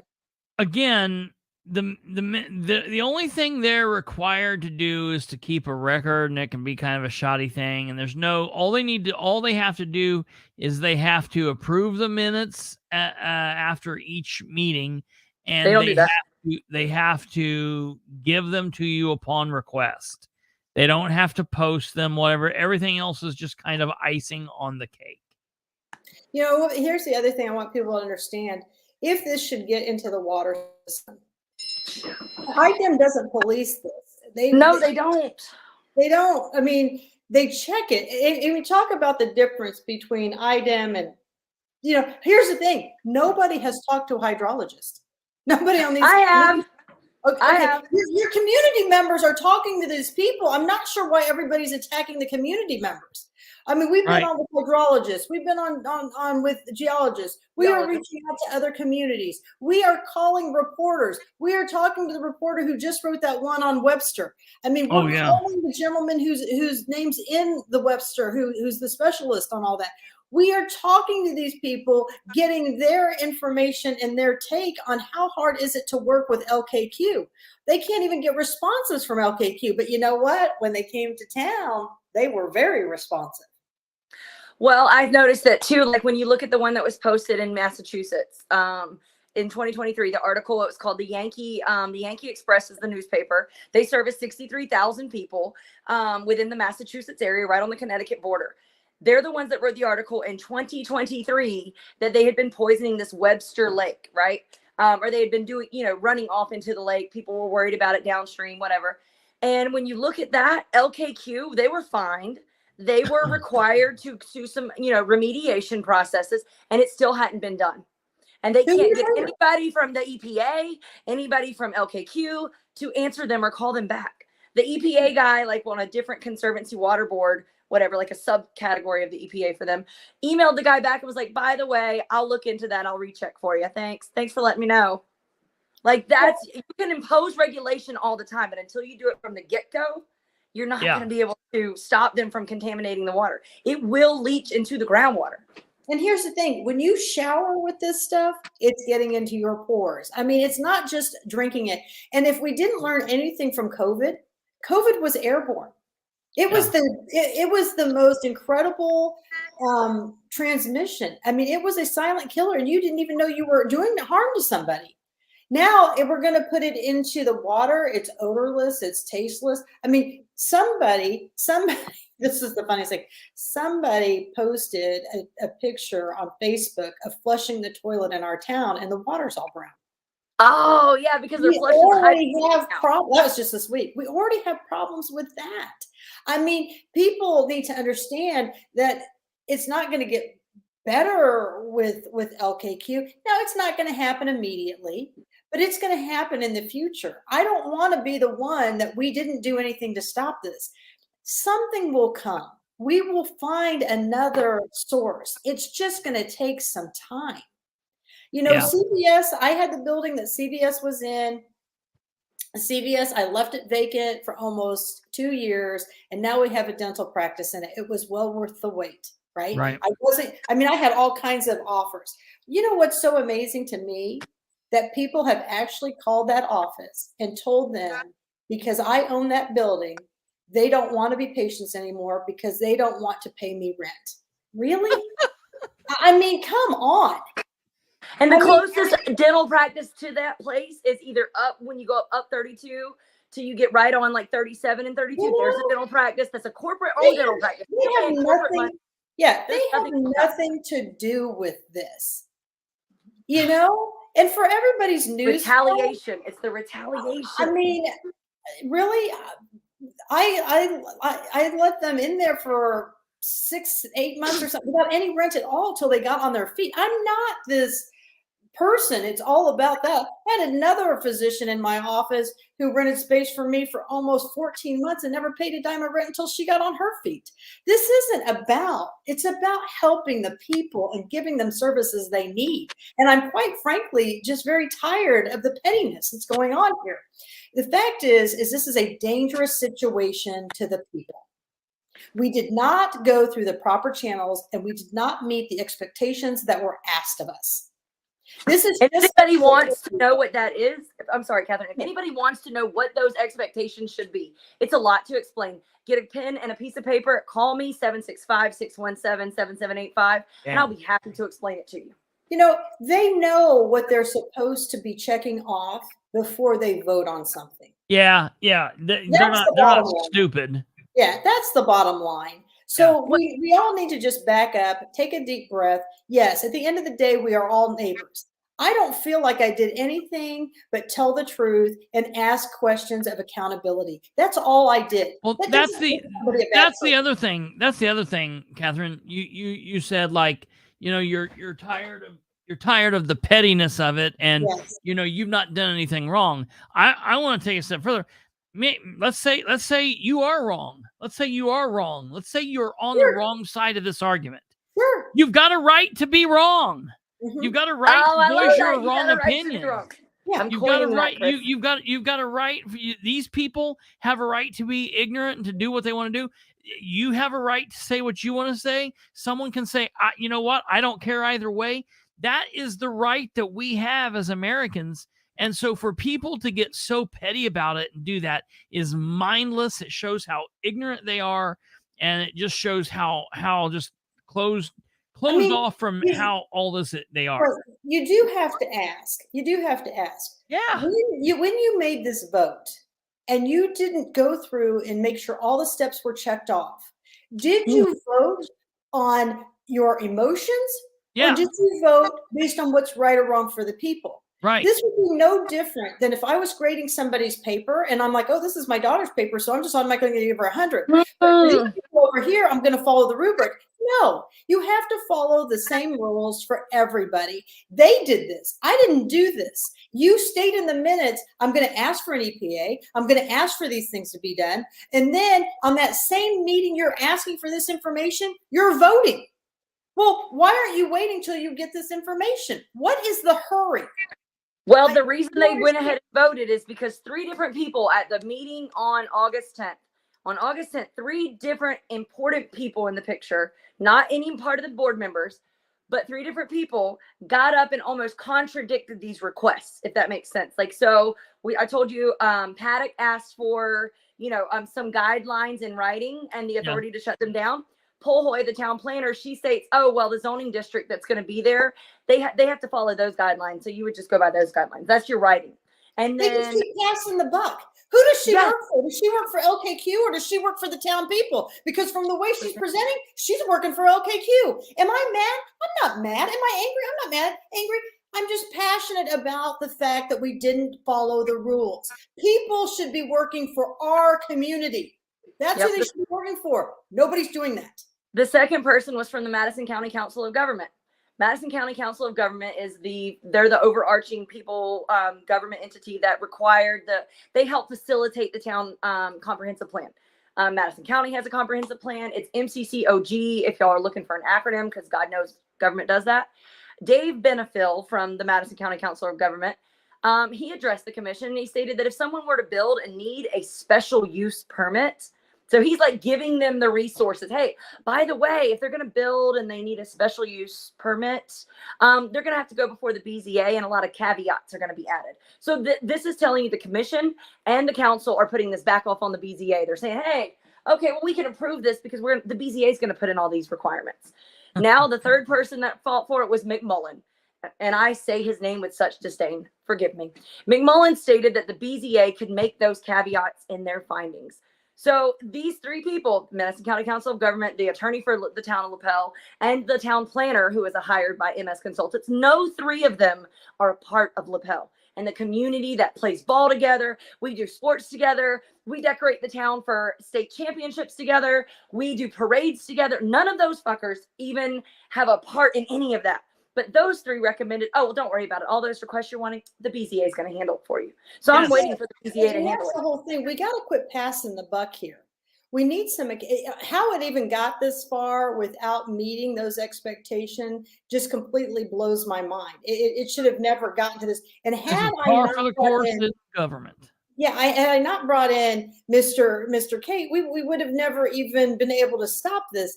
What's amazing to me is that they were going to vote that night at the BZA meeting until Mr. Kate stepped in and says, you guys don't even have an EPA evaluation. Where is that at? That was in September. And that's the only reason why, because Mr. Kate had to walk in with this huge binded book for the people to look 170 pages, 170 and Mr. pages. Graham says, I think you guys better look at that before you cast a vote. They were going to cast a vote without even looking at this stuff. This is the problem. Zed said something earlier on one of his. He says these people just buy off. They do. They come in, they throw their money, and they just buy people. I mean, it's crazy. It's off the chain. Well, Well, I was going to Well- say Noah Bozell. He puts out there that the president of the town council, 23 years old, great guy. He really has a good heart. He's just naive. He's green in the ways of the world yet, and it's on there right before this meeting, the planning meeting or the BZA meeting that takes place in September. The news anchor comes and interviews him, and he says the only things that I hear out of his mouth is that, well, TIF funds are the reason that we should absolutely accept this. You know, TIF funds are the reason. We need the money. We're a small community and we don't have a lot of funds. You know, conflict of interest and nepotism. We spoke to our attorney. Yeah. Do people understand what a TIF? This is what it's all about. Ultimately, it's about the TIF.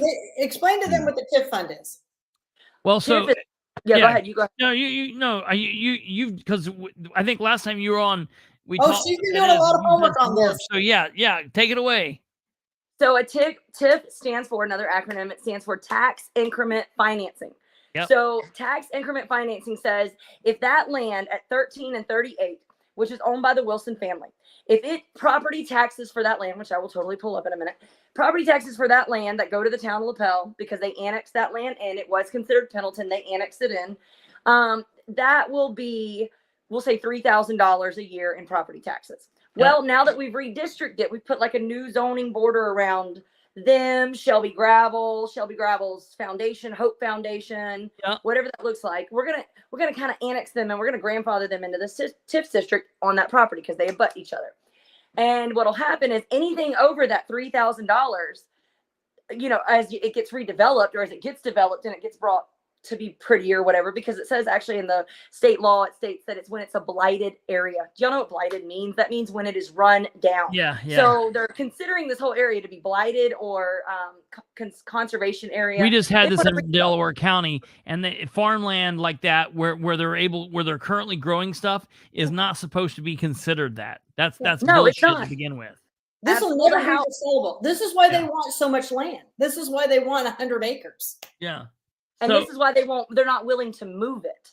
That is pivotal. It's because everybody's like, okay, well, why don't we just move it? You know, there's aquifers everywhere around Madison County. But those aquifers or this aquifer that we sit on top of is not the ones that the wellheads draw out. The wells draw out. That Citizens Madison, South Madison draws their water from.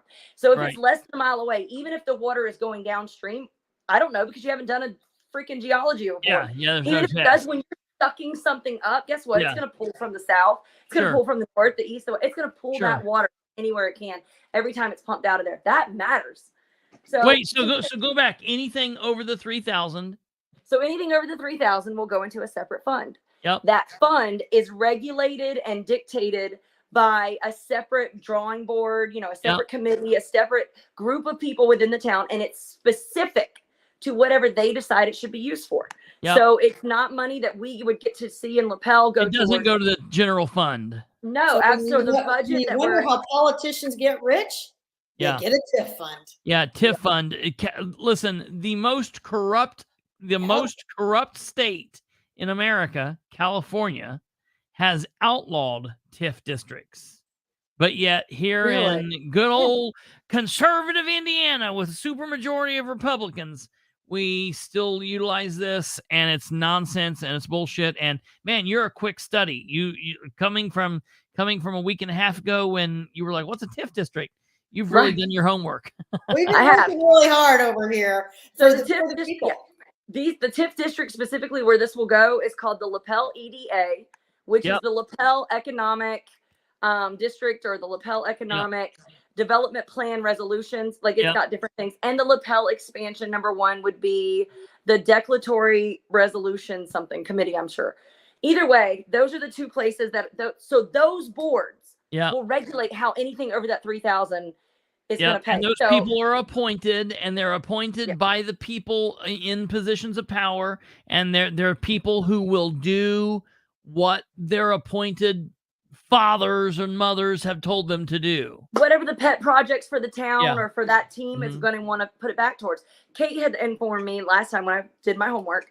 She had said in Ohio they have one where the TIF is, maybe it's this other industrial company, you know, they're in this TIF district. Well, the town had proposed that, hey, why don't we go in and, you know, do this, this, and this. Well, guess what? That business, that industrial business that this TIF district was paying into, or was paying into the TIF district, they had a member on that committee, on that board, and they got to vote no. They got to deny their request because they wanted to go back into the company. Yep. And just so you know, LKQ on the property taxes, where the ones in Virginia that I went and looked at, one of them was $95,000 half the year. So they pay $95,000 in taxes one half of the year, and then they pay $95,000 in taxes the next half of the year. It's amazing. So, because that's how Madison County does their taxes as well. So if this is $3,000, and then we're going to $95,000, Lapel's not going to touch that other $92,000 in taxes. It's not like, ooh, this is more money for the town. It's absolutely disgusting. So Zed brings up Zed's got a point here. He's like, what happened to that $95,000 from the park board? Okay, so this is the whole thing. Now that this $95,000, they say Chad did his own audit, so they found it. Somebody just wrote to me just now, and she says, and this is going into a town who has proven they can't manage money already. And so, I mean, and I'm not banging on the elected officials, okay? I mean, again, I listen to them say we got all these problems from the previous elected officials. We're still the other elected officials. Okay, again, you probably should have done your homework before you ran for office. Once you take that over and that becomes yours, and I speak on this, and I feel I can speak on this because when I took over the coroner's office, we took the debt, we took all the problems. Sure. It doesn't matter who you are. It doesn't go away. You know, you own it now. So you can't, you got to start owning it. You got to start fighting for what you need. You know, that's the whole big thing. And so it is true. I mean, giving people more money doesn't mean it makes them smarter. It doesn't mean you gotta learn, less corrupt. Yeah, you gotta learn to manage and live within the means that you're given. I'm telling you, Chris, right now, we're gonna come back, you and I, in about 3 to 4 years, because we're gonna see this huge shift in elections here in 2023, 2024. I see this huge shift. The people who are in those seats are going to be taking the biggest hits. And the reason why is because we got all this grant money out here. And people are spending like crazy, giving raises like crazy. And then all that money's going to dry up. And then we're not going to be able to meet those salaries. We're not going to be able to meet the things that we're doing. And we're going to start laying people off. And those elected officials in that position then they're going to be the bad guys because they have to make some cuts because they have to make budget now. And so people, again, when you're spending money, you know, it's kind of like the health department here in Madison County. They took a grant for $900,000 and built a pole barn. And then they took $500,000 of grant money and they bought an RV. Guess who's paying for the maintenance on all this stuff? The taxpayers, right? That's the whole thing. That's the whole thing that I'm talking about. You guys can do this stuff, but is this going to be self-sufficient? Are you going to be able to take care of these things that you're buying and you're building now? I mean, why not refurbish a building that we have here in Anderson? Believe me, there's plenty of places that could be refurbished and save some of that money for a longer time period to do other projects with. I don't understand why they had to build a brand new one for $900,000. Yeah, right. Well, you know, that gets us off on a whole other tangent, but that's the whole thing with this TIF money. You can go get this TIF money, you guys, but I'm going to tell you something right now. You're going to need more money. A nursing professor once told me when I was an undergrad, she goes, came in here, got out of school, was getting a paycheck, and boy, I was doing really good. Got 2 paychecks, doing really good. She goes, now I need about a year's worth of my paychecks all at once in order to keep up with my cost of living. Yes. Yeah, that's the thing. You've got to figure out how to manage what you've got. And this is the message I would say to every elected official. You have to learn to manage your money and not let your money manage you. Yes, yes, ma'am. The Bible says that if I cannot trust you with a little, I cannot trust you with a lot. So why would we give you more if you can't show us that you're going to handle the little you have? Exactly. Real quick, a couple big questions we have here. Zed said, what happened? The prior park board member, were there any strange resignations or anything like that? Or anyone? No, they did try to dissolve it. But Zed knows the answer to this. There has been some strange resignations. He knows the answer. All right, so I like that. I can dig that. So all right, so there's been something funky going on with that after that money came up missing. And then there's some I don't know, one of the Parks Board members or somebody, I don't know, or the counselor or something. Then their daughter had this lawsuit, and suddenly he's no longer even living in our town, and she got a settlement. I mean, it's off the chain. But I'm so busy with the LKQ thing, I haven't had time to look into this. Yeah. And that's what gets Zed into trouble, because Zed knows the answers, but he's got to draw it out, because then he looks like the bad guy because he exposed the truth. But there's a lot of moving parts. He's a superhero. Should we list names for those people, or do we not want to do that? For who? For what? For the ones whose daughter and that was on the town council. If you want to send them to me, I'll list them. Message them to me, I'll tell them. I don't care who these people are. I mean, the truth is the truth. I mean, that's right. It's not you're not as long as we're not saying anything wrong. I mean, I don't know what all. But we're speculating. Like, we have to speculate because there's nothing being transparently. What do you mean? Wait. You're not speculating. If there's a lawsuit, there's a record of the lawsuit. If there's a win or a loss or they settled, there's a record of that. There's record of all. Find it. So I guess what we'll do is dig into that a little bit more. We've gotten some records requests. And it's one of those things. LKQ might be a great company somewhere else.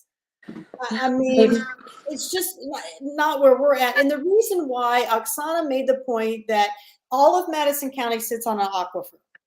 The difference between that and the position that we're in is that we have wellheads where we're at. Yes.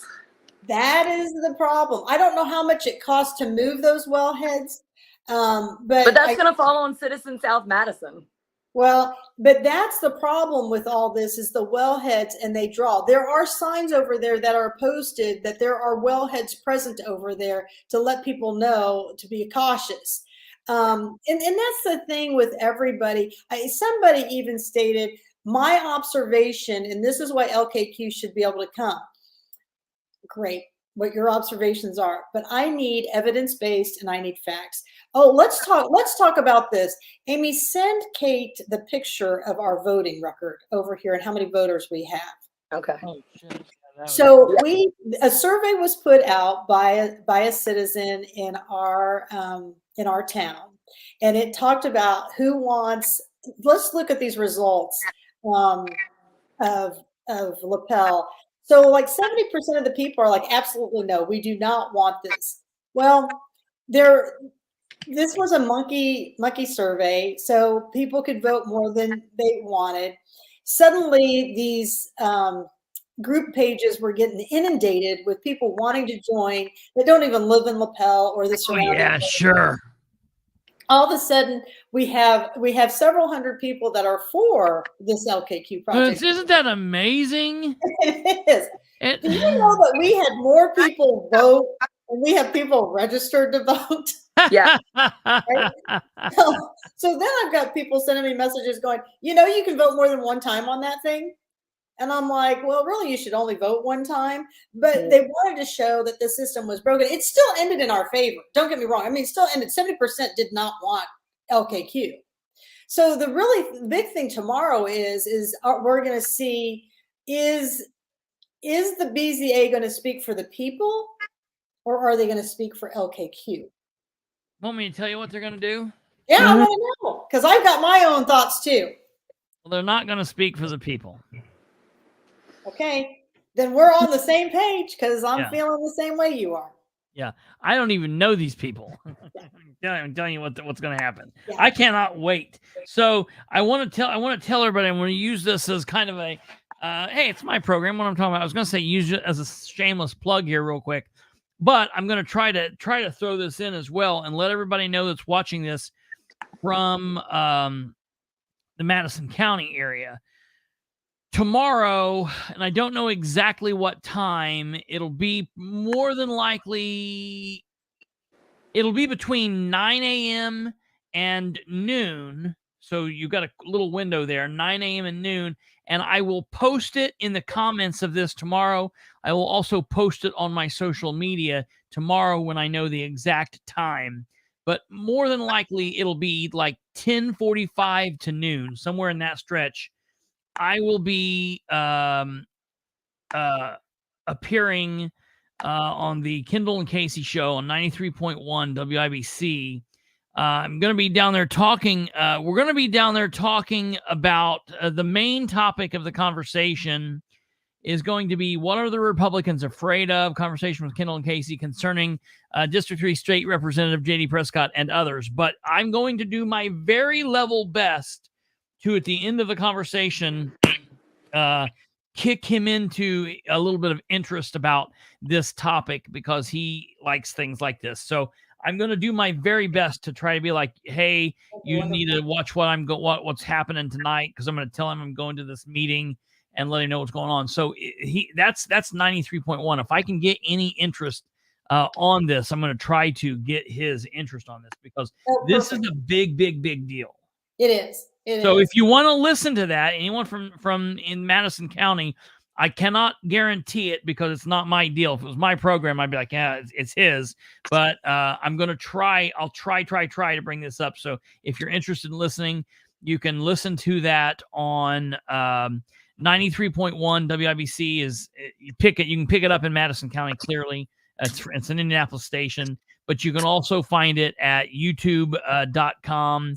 /at WIBC, or you'll definitely be able to find it here at the Political Spotlight. So if you're interested in listening to that, that will be there. But I'm going to do my very best to spur his interest in what's going on here. Please do, because we've actually gotten several people reach out to Katherine and say, hey, you should call this person and tell them that so-and-so told you to call them. So yes, we'll take it. 2023 primary election results. Town council at large, 1,708 registered voters. Council at large. Okay. Chad Blake, he got 8 votes. That was from Green Township. Total. So who won the primary was Chad Blake, Brian Robertson, and Gary Shook. So those are your 3, and there's nobody opposing from the Democrat side, so no big deal, right? Like, so we know that in November, in a couple weeks, these are going to be the 3 town council at larges that are going to be voted in. Chad Blake, which is the one that spoke and said we're showing our ass on Facebook. Brian Robertson, that's the step brother-in-law of Landon Paddock, and then Gary Shook. Gary Shook is one of the ones that voted no to passing of the rezoning. So we like Gary Shook as much as at least he's speaking for us, right? At least he's saying, wait a minute, y'all, don't do this yet. So those are, but either way, what I'm pointing out in this, what I want y'all to see is out of 1,708 in town Lapel, remember those borders that you showed us on the map earlier? Yeah. That is who can vote on the town council members. Out of 1,708 active registered voters, 269 voted. So that's 16% of your voter population that showed up to make their voices heard. So when Amy Egley did the Survey Monkey survey saying, oh, who's for it, who's against it, she had 1,700 or 1,600 people vote on her survey. It's funny how those people definitely did it. And she even made the comment on one of the posts that she didn't want the survey to go over the allowed votes or something like that. Yeah. Either way, 269 people are the only people that voted. So now going over same vote, same election. This is the treasurer / town clerk. Treasurer town clerk right now is Dennis Molina.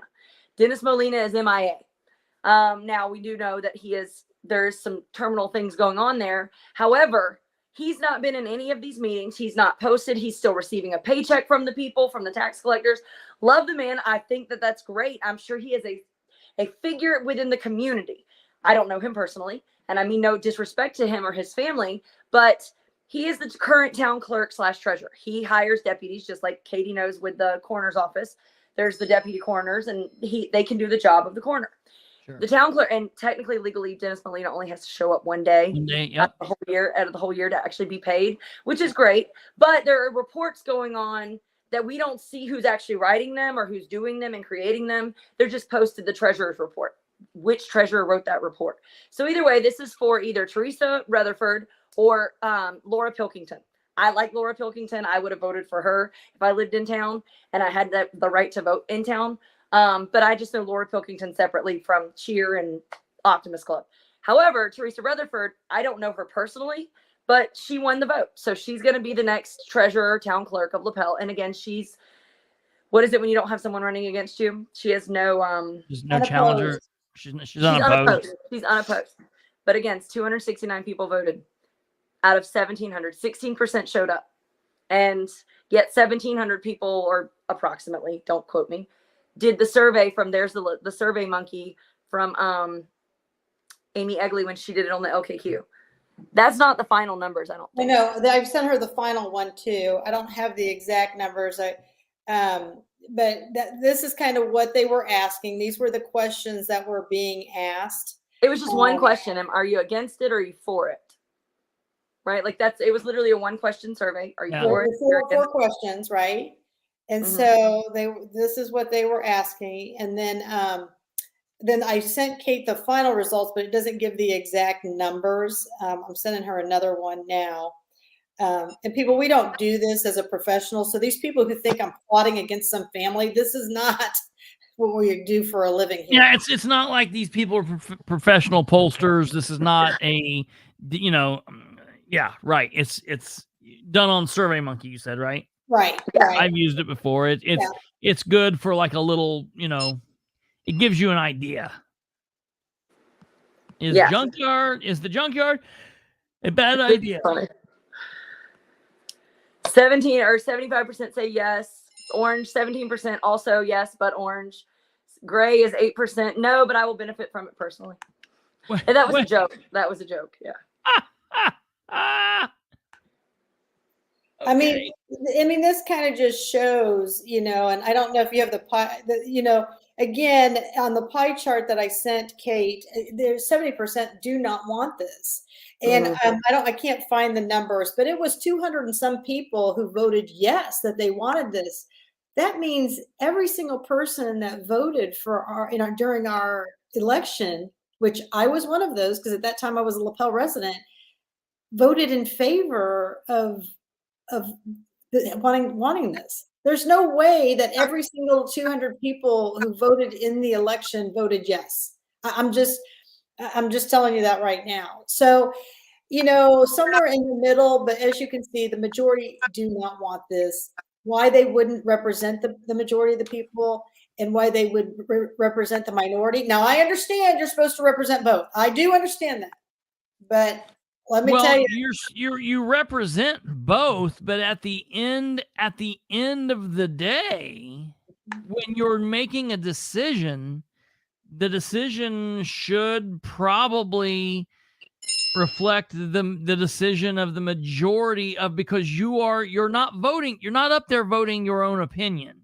Your own opinion, a lot of people have a hard time separating their own opinion out of things, but when you're a counselor or you're sitting up there as a representative of these people in this district or this town as an at-large member, you're up there representing and voting as the representative of what's best for the majority of these people. I found the page, or I found the. I just sent it to Kate. This is the actual numbers. I just sent it to Kate. So we had 1,602. Let me pull it up. She stepped away for just a second. Where did you send it in the? I'll send it to you in Messenger. Okay. We had 1,602 voters. Out of that 1,602 voters, we had 309 people said, I am for it 100% as proposed. 309 people. Okay, so right here. And here's what's interesting, Chris. Not one person at the last BZA meeting spoke up and said, I think it's a great idea. I'd like to see these 309 people at the meeting tomorrow. 1,219 people said, I am against it in every way, shape, and form. 1,219 people. 65 people said, I am against it as it is proposed, but willing to meet in the middle and find a way to make something work. 65. I am for it 100% as proposed. I do not have an opinion either way. 9 people. 309 people said I am for it 100% of the way. That is flipping ignorant. I got more people showing up for this survey than I got voting. I don't know. This is why you have until October 10th at midnight to register to vote. Yeah, Even dude. if you're not voting in this election, it'll come full circle for the next one. Yeah. I mean, yeah, that's stupid. Well, there was a survey that went out recently for the like a new survey that the concerned citizens of Lapel and Madison County had created, and it asked several different questions. The only thing that I noticed differently on that one was it's not SurveyMonkey. It was a Google Forms, like So Google Form document. It's very strict. It's not as easy to vote because you can only vote once, and so it's not getting the traction like the other one did. I've noticed that. Oh, of course, right. Yeah. So it's a little more stringent because we want reliability and validity on all of our surveys, and that's what I kind of said with that SurveyMonkey. But then I was getting too in depth because, well, that's what doctorates teach you. They teach you how to do research and how to obtain things fairly and those things. But and that's the thing, like Zed just said, we haven't seen anybody speak for it. I mean, I have yet. I mean, I service 9,000 patients. I haven't had one person come into my office and say, Katherine, how dare you? This is the best thing since sliced bread, and we need this in our town. I haven't had anybody do that. Believe me, but I've had a ton come in and say, thank you and keep up the good work. Yeah. I've read comments, a lot of the comments that you keep seeing from the people in the Lapel that are, well, there's already groundwater being contaminated by the pesticides and the fertilizers from the farmers. There's, what about these other companies that are already there that they're poisoning the water? How is this any different? It's all an apples and oranges comparison game. And here's my thing. I'd be able to answer that for them, Kristopher. I really would. If somebody would have gotten an EPA evaluation like they should have. That's number one, but it's kind of like, well, I smoked for 10 years, but I stopped. Or Yeah. I laid out for, I was pretty avid sunbather in the 90s, but I stopped. And so to hell with it. I'll drink this battery acid while I'm at it. Right. It's not like, hey, I'm getting some cancer. Could I get some more, please? Right. Or someone It's said, ludicrous. we've already had a junkyard there before, and no one seemed to cares.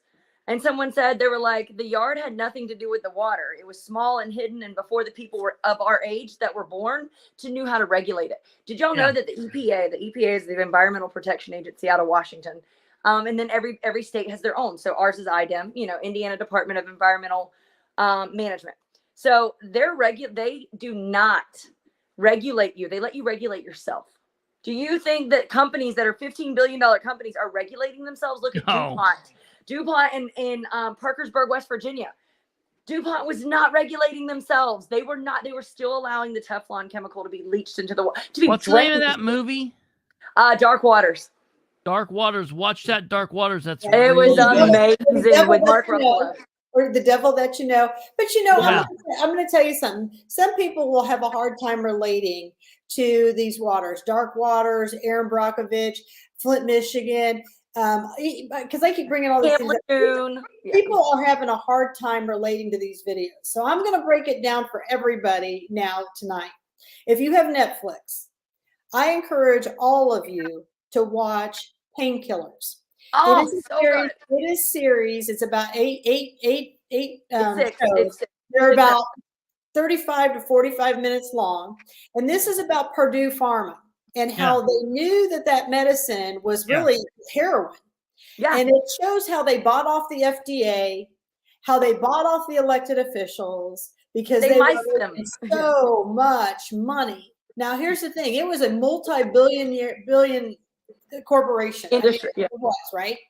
Now, even after they filed bankruptcy, and there's true testimonies of moms on there talking about they lost their kids to this. Yeah. There's family members talking about this. Every show starts with a family who was personally. And they hold a picture up and they say, "This is my child. This is real.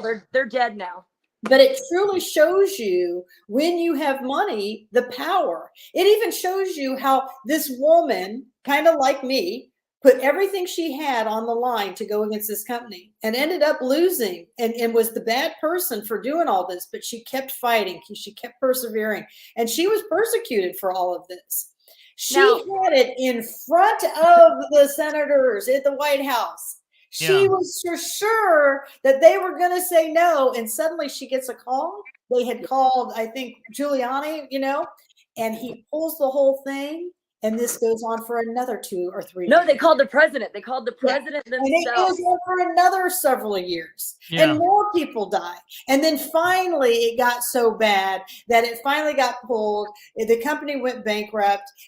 But here's the thing. If you watch the very end of the show on the last series, it says that family is still worth over $11 million. Yep. So that is the reality of all of this at the end of the day, people. Wait, 11 million? I thought it would be way more than that. Well, that's just one person. It starts with an S. I can't name it. The Stickler family. That's one person. Now, what the other parts of the family are worth, they don't talk about that. They just talk about the main family member who was really in charge of everything. I'm sure there's plenty out there. But that's the whole part that people, you probably would relate more to that show because the drug epidemic is so big here. Absolutely. We hear about these other areas who are having water problems, and we think, can it really happen to us? I'm going to tell you something. I'm going to tell you something, and I admit this. I got a call from several of my patients who were traveling in Europe. They said, Katherine, we're over here in Europe. There's this thing called COVID going around. Should we worry about it in the United States? Should we get back? What's going on? I go, it won't come to America. We'll be fine. Don't worry about it. Go ahead and enjoy. Finish your time out and come on back. Well, let me tell you something. About a month and a half later, I was eating crow because it was here and we were locked down. That's the reality of it. Don't sell yourself short on this. And so maybe that's why I'm a little more passionate about this, because I have seen this firsthand.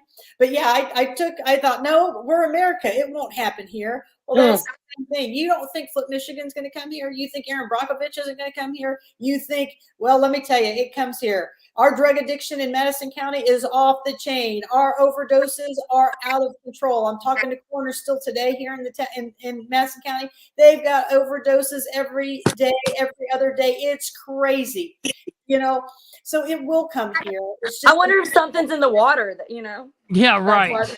There you go. It could certainly be. So that's the only thing, that people may relate to that. These are all good shows. I've watched these shows. I encourage everybody to take a peek at it. I know we're running short on time before tomorrow night, but come out, show your support. If you're for it, you're against it, fine. Come out. Let's be good neighbors and see what we've got. I'm excited to see what tomorrow will bring. I'm like you, Chris. I kind of already know the answer. But you know what? We put in a good fight. And at the end of the day, this is what I will tell everybody. I may not be here in 20 or 30 years, but my daughters will be. Mm-hmm. I have taught them to fight for what's right, accountability. Mm-hmm. I know they will do great things in life, not just because they are my daughters, but they have been raised from right from wrong. Wherever they are, they will turn on this. They will see this on national news. They will come back to Lapel, and they will fight for the people with their mother's documents. I promise you that. So all I can say is we did the best we could. Chris, I can't thank you enough for letting us no problem. kind of sabotage and take over your show. Yeah. There's no problem. I love it. I'm going to be there and be a part of it. Kate's got a couple questions here that before we wrap up to end. Number one, the family in Lapel, do they have a financial interest in the company? No, I don't think so. I don't. Well, so the Paddocks, Landon works for ARCO. ARCO does the build out. It does the build out. So it's not with LKQ. They're just doing the build out. So he'll probably get something off of the build out. I mean, most of us, they'll have some bonus if they meet times. It's a building thing. The Robertsons own a trucking company, right? So I don't know who's going to haul the stuff in and out of there. I would think now that Brian has voted on this, he wouldn't be able to put in a bid. So to do that, right? Well, I don't think he can do that, but how would any of us know if he put in the bid, right? And come on, I'm not a stupid person. I'm sure what will happen is my buddy owns a trucking company. Hey, can you do this for me? And we'll just funnel the money through that, and nobody will figure this out. I don't know. What about EMB Paving? EMB Paving's connected. IMI. Sam works for IMI and EMB Paving. they're the largest gravel people that bring stuff in and out. So do they, I mean, I don't know. That's up for the people to make that decision, but it does sound like they could have an indirect or a direct financial interest in it. So that's why they shouldn't be voting, according to the right. If you're allowed to have a conflict of interest if you publicize it, and none of them are employed by LKQ. So they just, so I'm just kind of, and LKQ, their father, their father is a publicly traded company, though. They're a publicly traded company. The Vanderbilt family owns the dominant shares of that company, and then it's broke, like they own like 40 some or 50 some shares of this LKQ $1 billion corporation. But then it goes on, and the Vanderbilts they own everything. But then you go in the world, and then you go down, and there's all these other hundreds of companies that own shares. I'm not saying they're for it or against it, but you should state it if you are. If you are a part of that and you make a profit, indirect or direct, you should state that. Yeah. And Dan Paddock just retired after 30 some years from E&B Paving or IMI, one of the two. They're both owned by the same company after 30 some years. And he just retired, I want to say within the last somewhere between 10 to 18 months, I'm thinking. And this is another thing I want to say to the people out there, because I've gotten several calls from high up officials. Okay. And they said, you better be very careful because the Paddocks are going to come after you for libel and slander. There's a difference with libel and slander and telling the truth. Yes. I'm not saying anything about anybody except for these are the facts of the situation. Slander or libel would be Landon Paddock putting things in text form, calling me cuckoo and those kind of things. And that I do have those videos, but I'm not going that far with all that nonsense. I don't, sticks and stones may break my bones, but come on. Let's stay focused here, people. So, that's the whole thing is all I'm doing is putting the truth out just like you do. I'm not sure how I became the villain in all this. Well, it's because you're putting the truth out. Yeah. And because you hold the primest spot of real estate for everyone to see it. Well, you know what I mean? Like, it is a sweet spot. It is a very sweet spot. It's great. Well, so here's what we're going to do. We're going to follow this, obviously. I'll be there tomorrow.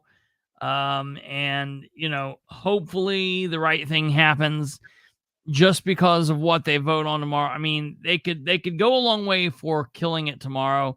But even if they vote, I mean, it's not going to be a done deal one way or another tomorrow. Right. So this will still be something that goes on, and this is honestly just scratching the surface. I mean, of anything or everything in Madison County. It's just we're not even scratched the surface. Well, I think it's important. It's important to mention. I spoke to Cam Paddock a few days ago, and in our conversation, I asked him. I said, where's the due diligence on the town for doing this research, right? Like, Landon had made the ignorant remark that the site is not going to even be over the aquifer. Well, we already know that Oksana, the Lapel planner or the Lapel town planner, had already stated that every inch of Madison, that's her argument, right? Every inch of Madison County is sitting on top of an aquifer. So then I created a post that explained the difference between an aquifer and a well and what that looks like. Because I think people picture this spring in the ground. It's very isolated, and that's what an aquifer is. That's not what it is in Indiana. And so the well is very isolated to that specific location. Either way, Lincoln says people need to get their facts right. And, if you're going to quote this, then you need to make sure, look, see, it's not sitting on the aquifer. Well, when I talked to Cam Paddock, I asked him, I was like, have any environmental, evaluations taken place? And he was like, no, they haven't. I said, has anybody talked to a geologist? Have you talked to a geologist or a hydrogeologist? He's like, no, I have not. I said, okay, well, I talked to a geologist with the DNR, Indiana DNR, which is Department of Natural Resources. This geologist, we spoke for an hour and 5 minutes, and he emailed me some phenomenal links and to look at where these different locations around this area should be and what we need to know. And this geologist says to me, he says, Amy, he said, DNR, Department of Natural Resources, they handle the quantity of water in the state of Indiana. The Indiana IDEM, Indiana Department of Environmental Management, whatever, they handle the quality of water in Indiana. So he was like, you kind of want to be talking to both. So the hydrogeologist that I talked to was with IDEM, or they were with a special group that was set up, like a we're going to start a committee and we're going to go test the Central Indiana water. And this was in 2021, 2022, kind of talk about the forecast of what's to come for our water, the quality of water, et cetera. So I talked to both of these gentlemen. The first one was like David something, I can't remember his last name. He's on my post that I posted on Facebook. The geologist with DNR, I sent Cam Paddock his information, all the links that he had sent me. I hope, because I like to believe in the good of people, y'all can be pessimistic and say the glass is half empty. And it's not pessimistic. It's you're making deductions based on what these people are showing you. So, but I would still love to believe that there's good in us. The Bible says that I write my commandments on the tablet of your heart, which means that we know right from wrong. It is in our heart. It's in our soul. We are created that way. So we're just choosing not to do right, or we've been so conditioned and it's just our culture now that we're okay with it.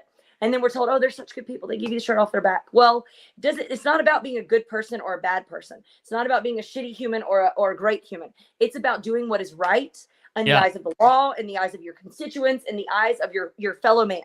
And so that is where there's more governance here than just a law. So it's funny. It's funny, Chris, I'm concluding this up. I got a call from a couple of realtors and on Friday, and they said, Katherine, those signs.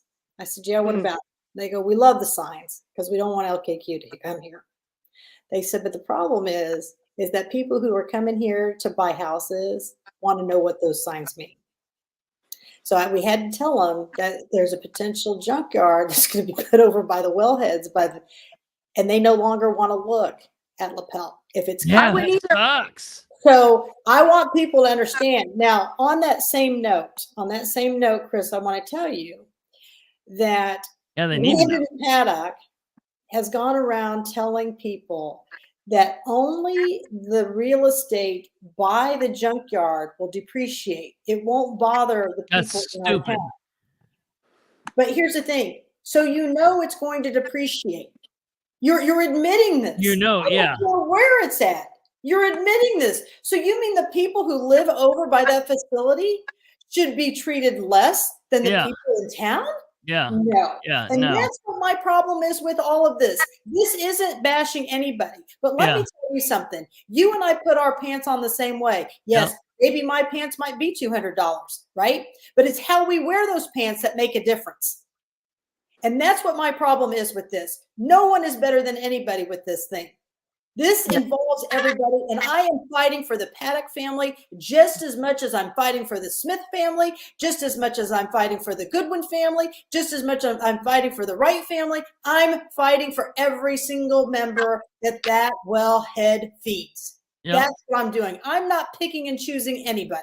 So everybody needs to get off of this, pointing these fingers. This is about everyone. It's about everyone's property. It's about everyone's water.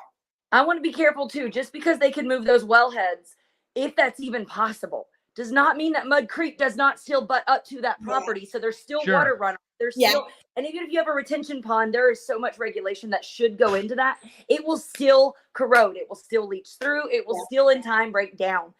And so we've been in contact with Fishers to let them know that if that's what I'm saying. Oh yeah.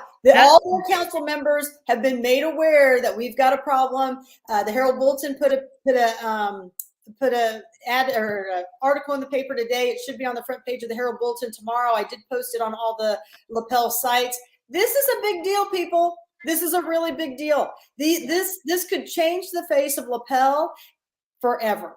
Forever. Go Google LKQs around the nation. Heck, look at the one in Plainfield, Evansville. Google them, okay? Now get on a satellite view of that area. I want you to check and see, and somebody that can run reports really well would probably know how to do this. Check and see how many used car dealerships have been established since that establishment came to be. Look at how many, just the trash. I don't want to say this is the trash. How much industrial businesses have come to take place there since LKQ brought their business there. It'll blow your mind how much it is. And then if you really want to get like cheeky with it and do some real research, look at how many water reports have gone out. Look at how many schools are around there, how many kids have been sick. Let's look at the cancers that have come about in the last 20, 30 years. I don't care if it's a new facility. Okay, so in 20 years, it'll be an old facility. Yeah. People need to look at Blackford County Concerned Citizens. Yes. They're living this right now. It's one county over, people. One county. It's literally on our top right-hand corner. Yep. Yeah, Yeah. that junkyard did it. The same thing in Noblesville. The Firestone factory that sits right there by Walmart in that prime area, they have not been able to do anything for 15 years with that property because of the Firestone plant that was there and all the damage it's done to the environment, the ground there. It still sits, it's an eyesore, and they can't, there's really nothing they can do with it because it's so contaminated. This is what people need to think about is our future and our children. This $1.2 million, you're selling your soul, people. You're selling it. Well, that's the when I said it was stupid. It will affect the property values around there, Yes. and then when those are affected, you won't have people living there. Houses will sit empty. Those houses will go to pot, and then the properties that butt up to those properties will be like that. And so it'll be like the stone in the creek, in the pond, and the pebbles will ripple out. And for people who don't believe that's stupid, they're lying. That's just the way there is. That's just what it is. Yeah. So that's ridiculous. I'm here for the fight. I'm going to help you guys with this all the way. Whatever we can do, we're going to follow it and fight it all the way, and expose these people for what they are, one way or another. It's important to get out and vote. 16% is ridiculous. 16%. I don't even like saying those percentages, because when math is tricky that way. When you say 16%, people's like, well, that don't sound too bad for Lapel. That's shit. When When it's you have, when you It's have 3 miles. 1,700 registered voters, all 17, there are people in other parts of the world that crawl over dead bodies to dip their thumb in purple paint and mark it on a rock. We need to do better about voting. Yes. There's no reason why 50% of the population in Lapel can't vote. There's no reason why 75% of those people cannot vote. You can start voting in 3 days, people. You can start voting in 3 days. For the general election. But again, in Lapel, it's already, yes, please Yeah, go there's still no one vote. running opposed in Lapel. No one's running opposed, so it doesn't matter. So, It's a done deal. you're They should have voted in the primary. Yeah, it's a done deal. Well, that's I mean, where it is that's what the it is. problem there. That's where we need it. That's where we have a problem. Yeah. Well, So- everybody's automatically a Republican now. I'm a Republican. I've been a Republican since I first started voting in 20. Well, 2000. Russ Willis signs off on anybody. I mean, except for me. Everybody's Except for me. Yeah. Yeah. A lot of people are Republicans. However, if you're being pissed off by your government in Indiana, chances are it's Republicans that are pissing you off. So keep Yes. that in mind, folks. Rhino Republicans. Mhm. Remember what a rhino is. Look that shit up. Absolutely. But I can't thank you enough, you Yeah. guys. What is No. it Donald Rainwater says about rhinos? What? That there is no such thing as a rhino. This Yeah. is what the Republican This is Party what they are. of Indiana has become. Yeah. Definitely in Madison County, it has become that. Yeah. This is what it is. This is what it is. That's hey, I'll be on between 9 and 12 tomorrow talking to Kendall and Casey about this exact same thing. 93.1. We'll be seeing you tomorrow. It'd be great to meet you finally in person. Yeah, I'll be there. Yeah. I'll be there in the flesh. You guys, if you can, just hang tight real quick. I'll put you down below and I'll be right back with you. All right. All right, ladies and gentlemen, that's our show for tonight. I want to thank you guys for tuning in. Please do us a favor and help spread the word. If you're just tuning in to us for tonight, if this is the first night, we do a lot of this. We are a long time broadcasters. I've been doing this type of work since 2015, 16. Had an audio podcast before, partnered in with a group of people. I have another host, Brandon Rudd, who's on and does his own thing and is on with us whenever he gets a chance to. So, producer Kate, you've seen her pop up. We are a 3-person team here. We talk about local politics, state politics, and national politics. We are in this brand new baby channel right now. We've only been on this feed, on this channel, the Political Spotlight, since the 10th of August. So we're just in this a month and a half. We're 2 days from now will be our second 2-month anniversary. So please help spread the word, share the show with everyone you know, and help us with the algorithms. The algorithms are the YouTube nonsense, and the way that you can help us is to hit that like button, hit the thumbs up, give us a like, do that. Comment on the video, share the link, share the show on your social media, and come back and watch this. We talk about local politics. Sometimes we might be talking about Muncie, or we might be talking about Henry County, or we might be talking about something from Indianapolis or from Winchester. And we might not necessarily be talking about your area, your neck of the woods. However, what we're talking about can be beneficial because you can hear, oh, that's how they're fighting this. That's how they're doing this. So it can be very, very beneficial. So also, if you can subscribe, give us a subscribe. It does not cost you anything. You can subscribe for absolutely free. We're trying to get it up there, boost it, and boost the algorithms so we can be seen by more people. We came from a channel that we helped build up to about 17,000 subscribers and viewers. We're trying to slowly but surely get back there. And it's not about the clicks and views. It's about the eyeballs and the ears that hear the message and can spread the message. That's what it's about. It's not about being Facebook famous. It's not about money. It's not about all of that. It's about spreading the message. Thank you guys for everything. I want to thank our guest. I want to thank producer Kate. Thank Brandon Rudd for everything they do. We will see you back here tomorrow. I'm going to be in Lapel for this meeting. Lapel's a little bit away from my house. It's about 35, 40 minutes from my house. So there is a small possibility that I might be a little late tomorrow. I will be on tomorrow as close to 9 as possible. But just keep the word out. We'll get the duck built, and we'll let you know in the comments what's going on. So until tomorrow, you guys take care. Have a great rest of your Sunday evening. Have a great, great, great, great Monday, and we will see you back here tomorrow. Good night. God bless, and goodbye.